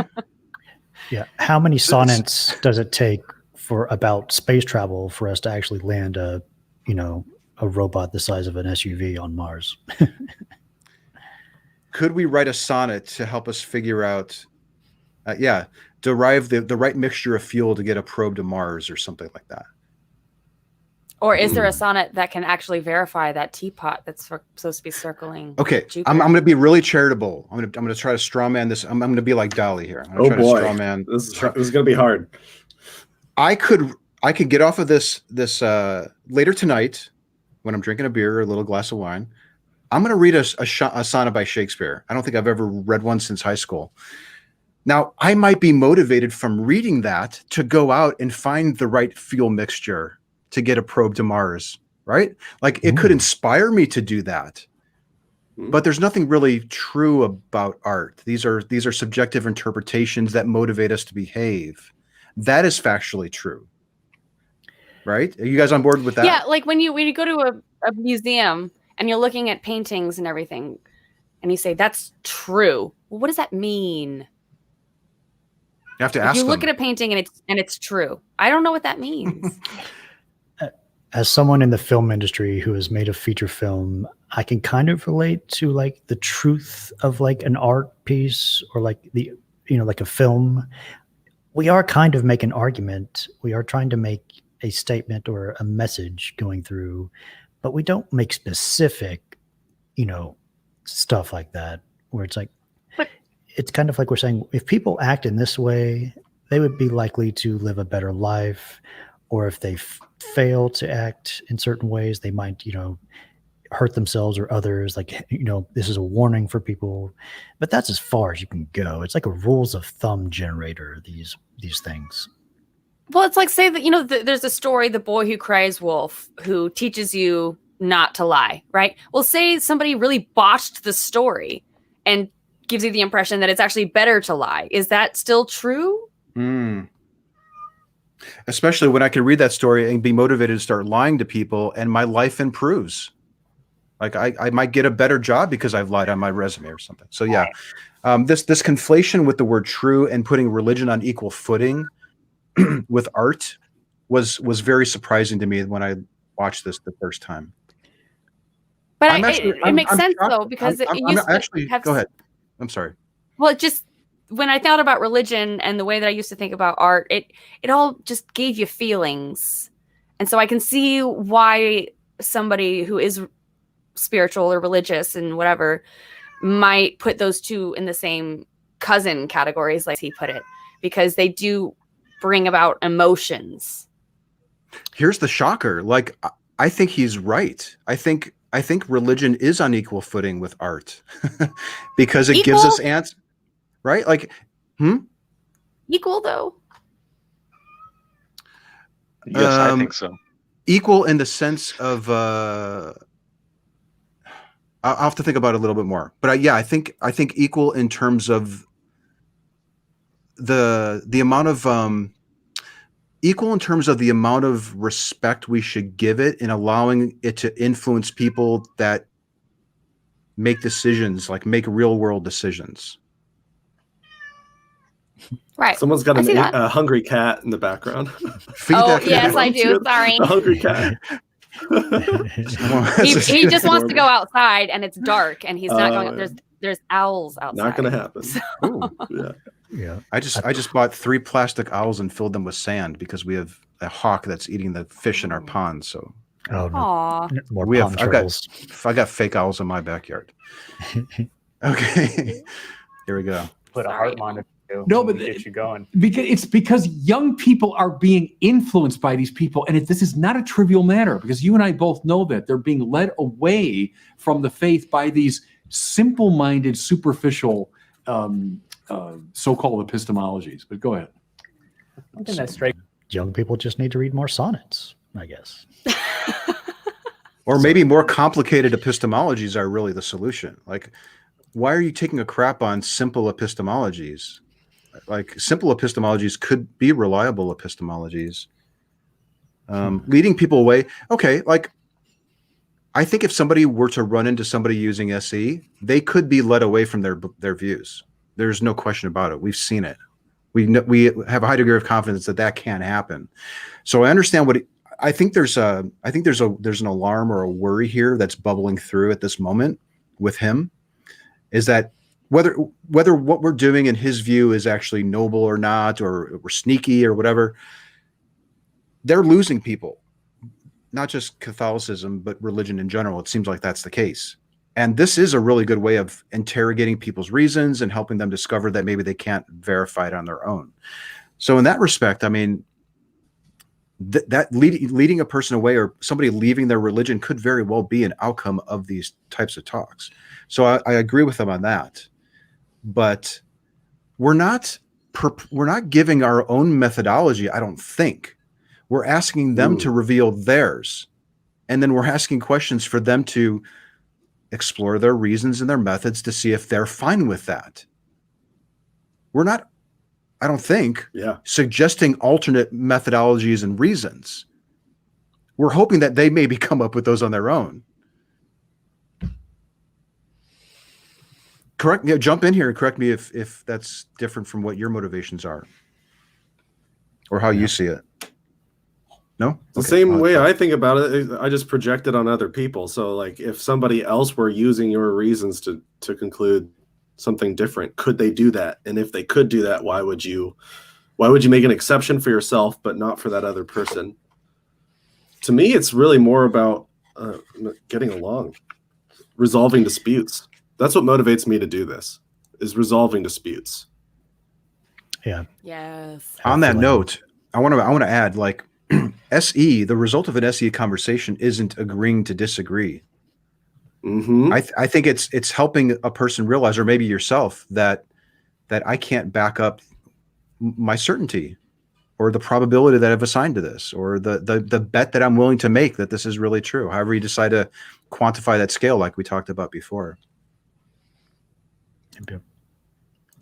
At this point, it's worth talking about is how this approach differs from the approach that you propose in your book, Arguing Religion, which is let's talk about the arguments for whether God exists or not. Mm-hmm.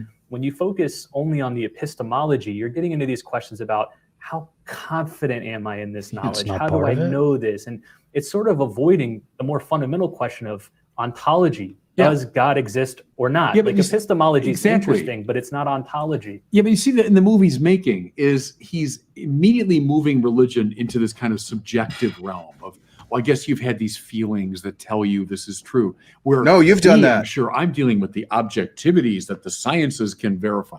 Come on. That's a typical sleight of hand of a lot of the atheists, both old and new, is to push it off into the subjectivism. I'm sorry, but he, I think, is talking about truth in subjective terms. Yeah. Now, maybe it's different when it comes to his religion, but right? I think I don't understand this. This seems like he's strawmanning me. Truth. Or us. He's strawmanning truth. Yeah. There's equivocation going on, I think. When indeed, as all know, there's a very rich intellectual tradition around arguments for God's existence, which are making an appeal rationally, but not scientifically. There's a distinction there. Don't reduce it to the scientific. They are rational warrants for belief in God. Gotta go, Jenna. No worries. Oh, Jenna had to leave? Oh, darn. Oh, she's taking out her cat, probably. Okay. Oh, yes. Sorry, I'm muted. But yes, thank you all so much for having me. And I want let's do it again. Thanks for your input. Anytime. How much? Yeah. Almost over. I'll see you in a week. I'm on AXP with you. Oh, sweet. Yes, Anthony and I will be running the show next week. Cool. Nice. So. Looking forward to it. Thanks. Yeah, be fun. Bye, Jenna. Thank you so much. It was nice meeting y'all. Nice meeting you. See ya. And I can't wait to chat with y'all again. See you. Bye-bye. Thanks. Bye. All right, let's keep going. I think there's not much more. And it moves out of the somewhat murky realm of my little subjective feelings, and it moves into the realm of the objectively verifiable. So is there a word about that? Is there a section on the arguments for God's existence? I'm just curious. Not as far as I'm aware. In fact, when we get down to step 10, which we'll get to in a second, it seems like the goal isn't necessarily to arrive at some shared truth about whether God exists, whether the Bible is trustworthy. It's to help people to become more confident and justified in their beliefs, whatever they are. So we can shake hands and part amiably, even if we don't find the truth together. It's not about being more confident. It's about proportionate confidence to the evidence, given good reasons and justifications, I think. Got to give him kudos, though, for pointing out the fact that it's not necessarily about landing on one particular conclusion or another. So at least he got that right. Yeah, that's good. It seemed like he was dinging the author for not making a case for God before launching into his book. That's the impression that I got. Like, yeah. What about, there's a different, he was talking about the rational argument as opposed to the scientific justifications or something. Do you have any thought on that? I mean, I kind of see them as synonymous. Like, it's still reasons. Reasons and evidence is the main focus of. Yeah, I mean, if I ran into somebody on the street and they said, "I don't really have a reliable method, but I've arrived at my conclusion, and I have a high degree of confidence that it's true because of the rational arguments that I've encountered," then I would explore the rational arguments that they think that they have to warrant their confidence or their probability or the bet that they're willing to make. I'll probably repeat that a couple times. All right. Okay. That bothers me a little bit. Okay, let's keep moving through these, and we'll hit these last few ones pretty quickly. So step 6, what we just talked about, was to identify the method that was used to arrive at their confidence level. Step 7 is to ask questions that reveal the reliability of that method. And the explanatory note says, your main tools here are the Socratic method, the outsider test of faith, which I'll mention here in a second, and questions that revolve around the falsifiability of their claims. So for the outsider test of faith, they give an example. They say, if a Hindu woman had a similarly powerful personal experience that convinced her that Brahma, Vishnu, and Shiva were real, would that be good evidence that she was correct? And presumably the other person would say no, and the street epistemologist would then say, well, then that's not good reason for you to believe in God. What do you think about this outsider test of faith strategy? Can I just say how great it is that he just modeled the outsider test for faith for 60,000 people who have watched this video? Thank you very much. Excellent. Yeah, that's excellent. Grateful for that. If the epistemologist did say exactly what the guy said, that's not a good reason to believe in God, I would dun them and say, you shoot that messenger. That was some direct messaging, and that is almost guaranteed to develop defensiveness. You might be able to ask them, do you think that is a good reason? But that's about as far as you could go. You definitely do not say, I don't think that's just, oh, no. You want to put the burden of understanding on yourself, like, just, be curious and ask them, why is it different? Don't presume. How could you have an objection to the outsider test for faith? Honestly. It works. Yeah. I mean, that's the thing that got me when I was 11 years old. That was, and I just thought of it one day, completely shocked my world. There's probably a correlation between when people go away to college, they tend to question things, and I think it's probably because you're experiencing outsider tests of faith every day with the other classmates that you're encountering, your teachers, etc. Right. That's what my high school Eastern religions course did. Exactly. Comparative religions for me, freshman or sophomore year of college. Faith strategy. It's silly, and it's a false dichotomy. In fact, in the last program, we mentioned this. Is there something like a generic spiritual experience that a Hindu and a Christian might both have, a sense of the sacred? And might a Christian at the very early stage accent that according to Christian doctrine, a Hindu according to Hindu doctrine? Yeah, sure, of course. I'd expect that. But there's much, much more to making a claim like the Trinitarian God is real versus a claim about Hinduism. In other words, it's not reducible to one little subjective experience. That could be ingredient in it. Sure, that's part of that congeries of causes to religious faith. But don't reduce it to that and then say, oh, well, there it is. You say Vishnu, you say God, so you're both equally right, equally wrong. You're both crazy. No. That's one element, perhaps, in the whole process by which So he's talking about reasons again, that there are so many reasons. This is just one. Don't let this one thing rock your boat. I think that's what he's trying to convey here. Yeah, that would be contradictory to him disagreeing, I believe, if I remember correctly, with the fifth principle, which is get the main reasons. We want to know the main reasons, what's holding this idea up, and if 80% of the reasons that's holding it up is faith, we should test for that. Maybe there's more reasons, and that's why we're looking into what are the other reasons, right? So yeah, he's using like the analogy of the forest and the trees, and maybe like if we want to believe in real true forests, if we go down to the tree level and we find plastic trees, we don't want to go exploring a forest full of plastic trees, that are false. So yes, there's lots of reasons in this forest, but we can go down to the individual tree level and inquire about the tree. The reason. Is it good or is it, not? I like how he calls them ingredients. They are ingredients. These reasons are ingredients to how we formed a view. And that's a big one. Yeah, realizing that somebody can use the exact same reason or method to conclude that a completely different thing is true that competes with what you think is true. That is a problem. That is a problem. You need to figure out a way to differentiate your beliefs, or at the very least your justifications, from other justifications people would give for completely different gods, for completely different religions. Right. Come to religious. So see, look at the subtle move there, though, is they're determining the question. They're saying, oh, clearly the only way you could possibly affirm this is on some little subjective experience. No, it's not. What? There's a whole range of things.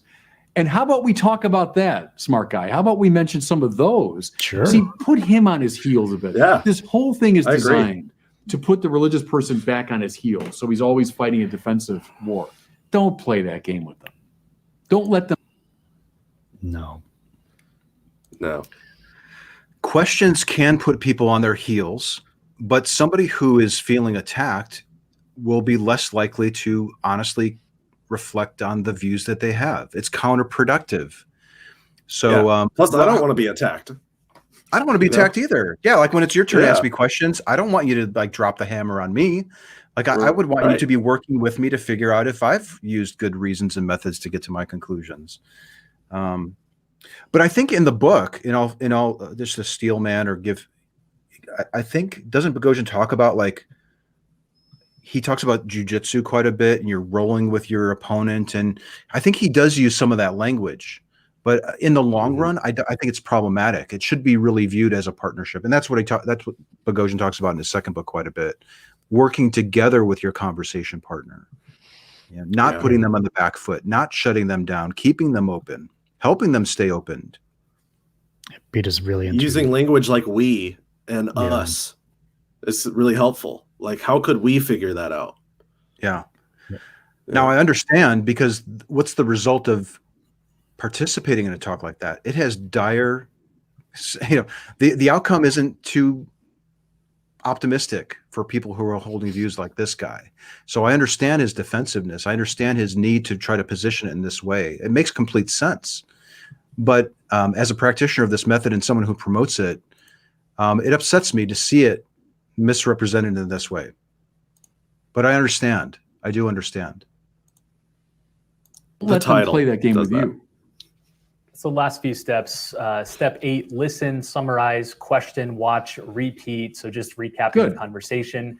Step 9, wrap up the conversation, and they give a good question to ask at the end, which is, given the things that we've talked about, do you think that your confidence level has changed? Do you still feel that 100% is accurate, or whatever they said, or is it perhaps lower? And then step 10 is to part company amiably. And he gives some good advice on what success looks like in these street epistemology conversations. So 1, the interlocutor feels the exchange was enjoyable, positive, and valuable. Good. 2, you successfully induced at least one instance of aporia in the interlocutor. 3, both parties express a desire to talk again. Good. And then finally, and I think this is his primary goal, there's aporia right now. Marked change in your interlocutor's self-reported level of confidence. So I think for an atheist employing this strategy, the goal is to approach a Christian, probably a fairly naive Christian, and get them to leave less confident about their faith than before. But Bishop, I don't get to select my interlocutors. They select themselves. How do I select for them? Do I have something on the sign that says only naive Christians? Is there any way that I'm selecting for that? I just marked down 2 other agrees. You and I have talked during. Oh, can we pause that again? Like, what would they prefer that we do? Yeah. Show up to conventions. That's a good question. Where there are Catholics gathering, and maybe a homeschooling convention, and talk to parents who are teaching their kids. Yeah. What's that would be such a crash and burn. That's what I'm wondering, is what is the proposed solution here? You're not too crazy about tarred and feathered. The random approach is apparently upsetting you. What would you like to see us do? And it kind of goes back to the criteria of who's qualified to actually put their beliefs up to this kind of scrutiny, which is ridiculous when you think about it.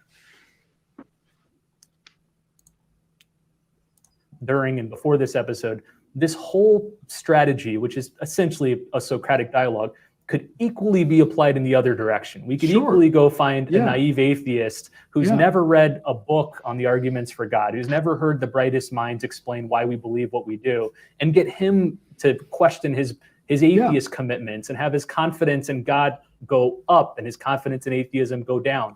How do you explain a contingent universe? So maybe plant that.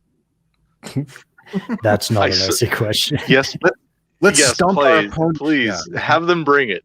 Learn SE. Come, run it on me. Go ahead. I will put myself on the block. I will be convincible. Try it. Go ahead. I think there's a problem though when they learn SE. Careful practice in critical thinking is erosive to faith. They need to use like long opera gloves, like from the chemical labs. Careful with handling the SE because it's hard. It's really hard on the faith. You remember the original concern too is like making sure that you establish a clear claim. Well, what would be the clear claim that the atheist would make? You kind of need to start with that, right? I think they even agreed with that. So, what would the claim be from the atheist that would be worth pursuing? I'm As a matter not of fact, sure. Tom he Jump's mentioned- version of He atheist. mentioned that he runs into problems being strawmanned a lot, is what I remember hearing him say. He said, they have this idea about God, and I don't ascribe to that, and that's why they're confused. So if it would be nice to have that favor returned, and this is why I don't like labels. Labels kind of make things a little muddied. But if we were having a discussion about SE, then it'd be nice for him to be like, so what do you mean by that? And could you tell me what you mean? I want to charitably interpret it. Yeah, labels can be problematic. That's why I really like scales, but I'm not locked into them. We talked about scales quite a bit. Like I would say, would you mind if we discussed my belief that there's no God on a scale from 0 to 100? Would you be open to doing that? And then maybe we can even measure my progress as we're going through my reasons for being unconvinced that it's true, or what would move me up on that scale. Like I think this is useful in both ways. Whether you're looking at somebody who's sure God is real, and you're someone who's like an atheist who's not convinced by the best evidence that's provided to them. Yeah, we've done many talks with atheists out in public. I did a few. They're out there. Watch them. Works the same way.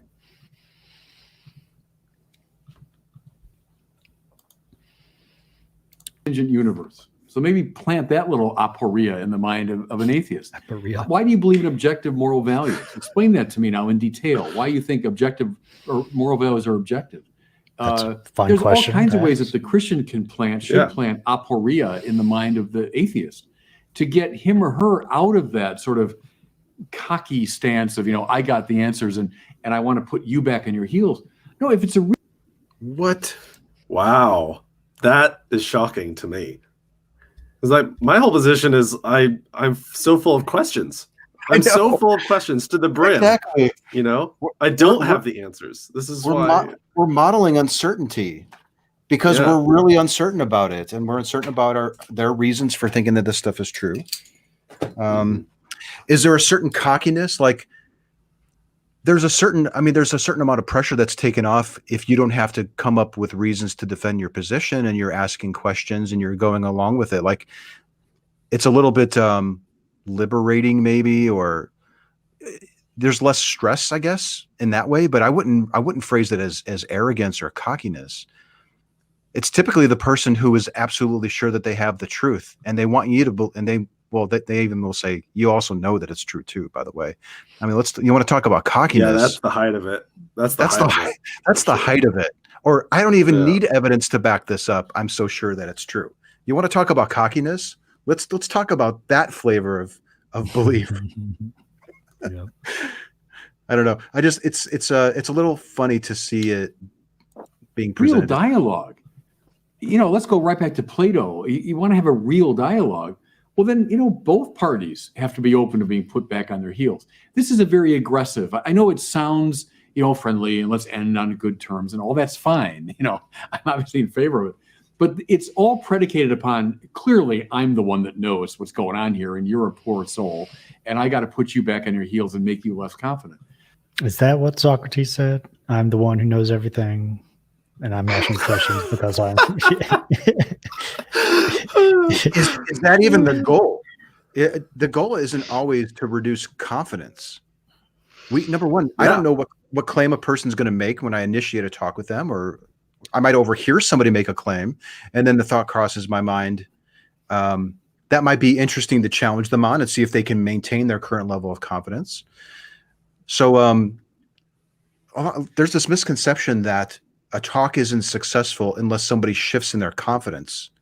And it's usually down, especially if it's the God claim, and there's a bunch of atheists who are proponents of this method. I get it. Like that's kind of that would be kind of neat to see. Somebody realize that they can't back up a very important belief that influences them and it influences a culture and it's causing a lot of problems.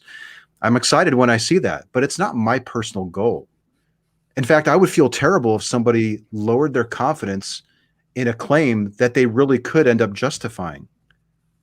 We want to find those reasons, right? This is like unearthing reasons to back up the views that we are thinking are true. We don't want to be right by accident when we want to have the connections between reality and our beliefs. No, if you're really Can you post? There was a comment that was pretty funny. It was Mind Onion. No, which one? Sorry, that's one funny as well. Mind Onion. They perceive it as arrogant to question what they see as established truth. That is what I think is going on. How dare you question this belief that's been around for so long? How dare you make us look silly with a few simple questions? That's what's going on here, I think. Yeah. This is all a facade. This whole Pearson dialogue. You got to go in thinking, I might come out of this less confident. Unless and until you're willing to do that, you're not a real dialogue. It's a manipulation. And so this, street epistemology, it's not Socratic. This is a manipulation. I'm trying to manipulate you into my point of view. So I don't buy that at all. I mean, let them be put back on their heels too by a smart Christian. I think that's it. Wow. Boy, they sure ended on a punch too. Yeah. I think I was driving when I was listening to that. I think I yelled like, "What?" I couldn't. It was really frustrating to hear that last part of it. Thoughts? Is any changing of minds manipulation? Or is all changing of minds manipulation? Oh, he was specifically saying if you are not convincible, then it's not really a dialogue; it's manipulation. So I have an easy solution. I remain convincible. So he missed me completely. More or less. Yeah, I think he was saying like if you're not willing to back off or change in your own view when you're asking these questions, then it's problematic. And I would agree with that. But to call a reluctance to do that manipulation, well, if that was true, then the person that we were speaking with who was unwilling to change their mind would be manipulating us by not budging on their confidence or something, right? Like we're using the same logic. Okay. The key is I think is to really try to be open to it. Listen to their reasons, hear them out. Yeah. So who reviews SE next? You think we'll hear from the Pope maybe, or another 5 or 10 years? We'll work our way up the chain. Well, hopefully there's a rebuttal to this video. That'd be great. Yeah. Yeah, and I'm thinking back on everything that we talked about. There's not much that I thought we talked about that was too. I don't think I walked out too far on the branch there. Yeah, I mean, I don't know. What do you think? I thought that was a pretty good critique. I heard somewhere between. Didn't feel controversial to me, but I'm very biased. Yeah. What, Nathan? I can't remember how many points they actually addressed from streetepistemology.com. But I think I recorded anywhere between 6 and 7. One of them, it's like a half a point for agreement because he might have agreed twice. I'm not really sure. And only 2 disagreements on the actual core principle, like how to charitably investigate someone's belief. So I've got 6 to 7, and I would love to be corrected if they want to reevaluate. But I heard mostly agrees to these principles on how to listen to people and understand them. Is that how I figured out part of the way through that I was that I was marking an entirely different thing than you were. So I just went with mine. And so mine aren't really expected to match. The circles were the ones that I did before we said. So I have a total of 4 dislikes, 4 things that he disliked. He gave 4 reasons altogether. And I have 8 likes. But it turns out I was counting a different thing than you were, slightly. I was counting on the survey, but yeah, I was counting just like things that were said on the website, and I was looking for him to nod his head yes or to nod his head no. Okay. And I only saw 2. I figured I saw that you were counting a different thing. I was counting the number of times he assented or liked something about the thing. So you know what else? I'm wondering what the comments are like under that video. Are there a lot of people who are like, thank you so much for alerting us to this problematic thing on our threshold that's coming our way, or you're way off base, or no, I've watched videos and it's nothing at all like. I'm going to check that out probably after this and see what's going on. I put a comment in there and I was just like, hey, if you guys if you guys want to interview me, more than I may have actually, I think I did make a comment on that video too. I think I did it in the live stream when it was playing because we caught it live. Do you remember that, Reid? Like, I think it was broadcasting live or something. Oh, did we? Yeah, I know I found it really soon. Yeah. On that note, though, like you said, like maybe 7 of the 10 were in agreement. Those other 3, we shouldn't just blow them off. I think we should consider the concerns that people have about the method, like we've been doing from the very start, and evaluate it as a community. Is this something we need to be concerned about? Is this something we can dismiss? Do we just kind of put it on the back burner and occasionally look at it? Do we need to modify the approach to address the concern that's being raised? This is all healthy, but it's more useful to us when it's an actual real criticism that's not being presented as a smokescreen to continue justifying a belief that might be on the same footing as art. So bring your reasons and help us make this better. I'm actually thinking that we might reach a point where people stop surfacing critiques because they may start to realize that we're listening to them and adapting based on the critiques that we're getting. So the more, and also this is great advertising for this method too. I wasn't paying attention to the comments when that was scrolling. What was the gist of it? It was the, circle jerking comments. Okay. All support pretty much. America needs this method right now. The world, Nathan, the world needs it. Yeah. The world I'm thinking about myself, okay? America needs it now. Yeah, you're right. The world needs it. Be like, Portland needs this method, man. Portland needs it. Really needs this method. Everybody needs this method. Portland's got Boghossian though, so. And they got you. We got some.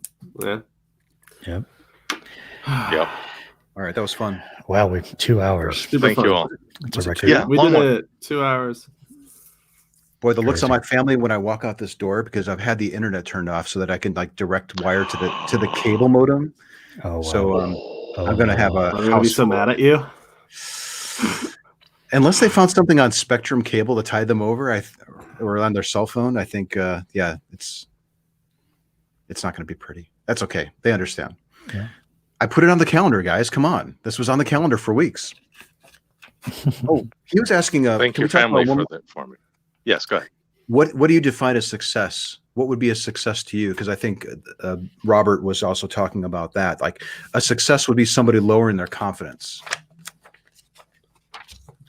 For me, it's the dispute of belief is reduced in some way, either from my part or from theirs. Though that doesn't necessarily need to be the only thing. Maybe it's just learning something new that I didn't know before. Critically evaluating something I hadn't thought of, or getting them to do the same. Moments of aporia are good. Placing a pebble in the shoe, that sort of thing, for me. Yeah. My pass-fail score is rapport is good at the end, and if so, then I can count bonus points for a raise or a lower in confidence. I don't care which direction, or a redefinition of the claim, or a significant time of aporia. Any of those will be bonus points. I agreed with those, and this has happened a few times where someone just really comes out and says, wow, you really made me like think about my belief, and now I understand it even more. Or like I'm more clear about what I believe now, or something along those lines. That's really good. Yeah, I agree with all those. And yeah, my answer would have been close to what Reid just said. Clarity, giving people more clarity on their own perspectives, and the quality of the reasons that they're relying on to be sure that this is true. When somebody can think about that, that's the value. Awesome. This was fun. We got to do this again. Yep. Gina says, thanks for this Street Thank you, Epistemology. It was an interesting critique. Thank you. Yeah, thanks everybody for watching. We had around 30 to 50 people watching. It was really nice. Awesome. And here's where does this video live? Is this on the SE YouTube channel? It's on YouTube, Facebook, and the Periscope /Twitter. Okay. So cool. Yeah, let's wrap up here. Yep. So thanks again, everybody, for watching. I'm Reid from Cold Curiosity. We had Dali from Juggling Lessons, Nathan from Abstract Activist. All their links are in this description, and Anthony as well. And link to the original videos in the description. We like to do these every Sunday at 4 p.m. Pacific. And if you have any suggestions for other videos we should take a look at, any SE videos or SE critique videos, leave them in the comments. We'd love to do it. It could also be fun to take a bad example of a communication going on, an interaction, and pointing out things that maybe they could have done better. Yeah. That was episode number 1. Right, Reid? Right. with what was it called? Oh, yeah. Pangburn. There's some people. Pangburn, yeah. That was episode 1. Yeah. That's what we're trying to do. All right. Thanks for putting this on. This was fun. Thanks, Let's do it everyone. again. It was awesome. Yeah, Thanks. great. Time Good for night. SpaceX. Oh, yeah. Later.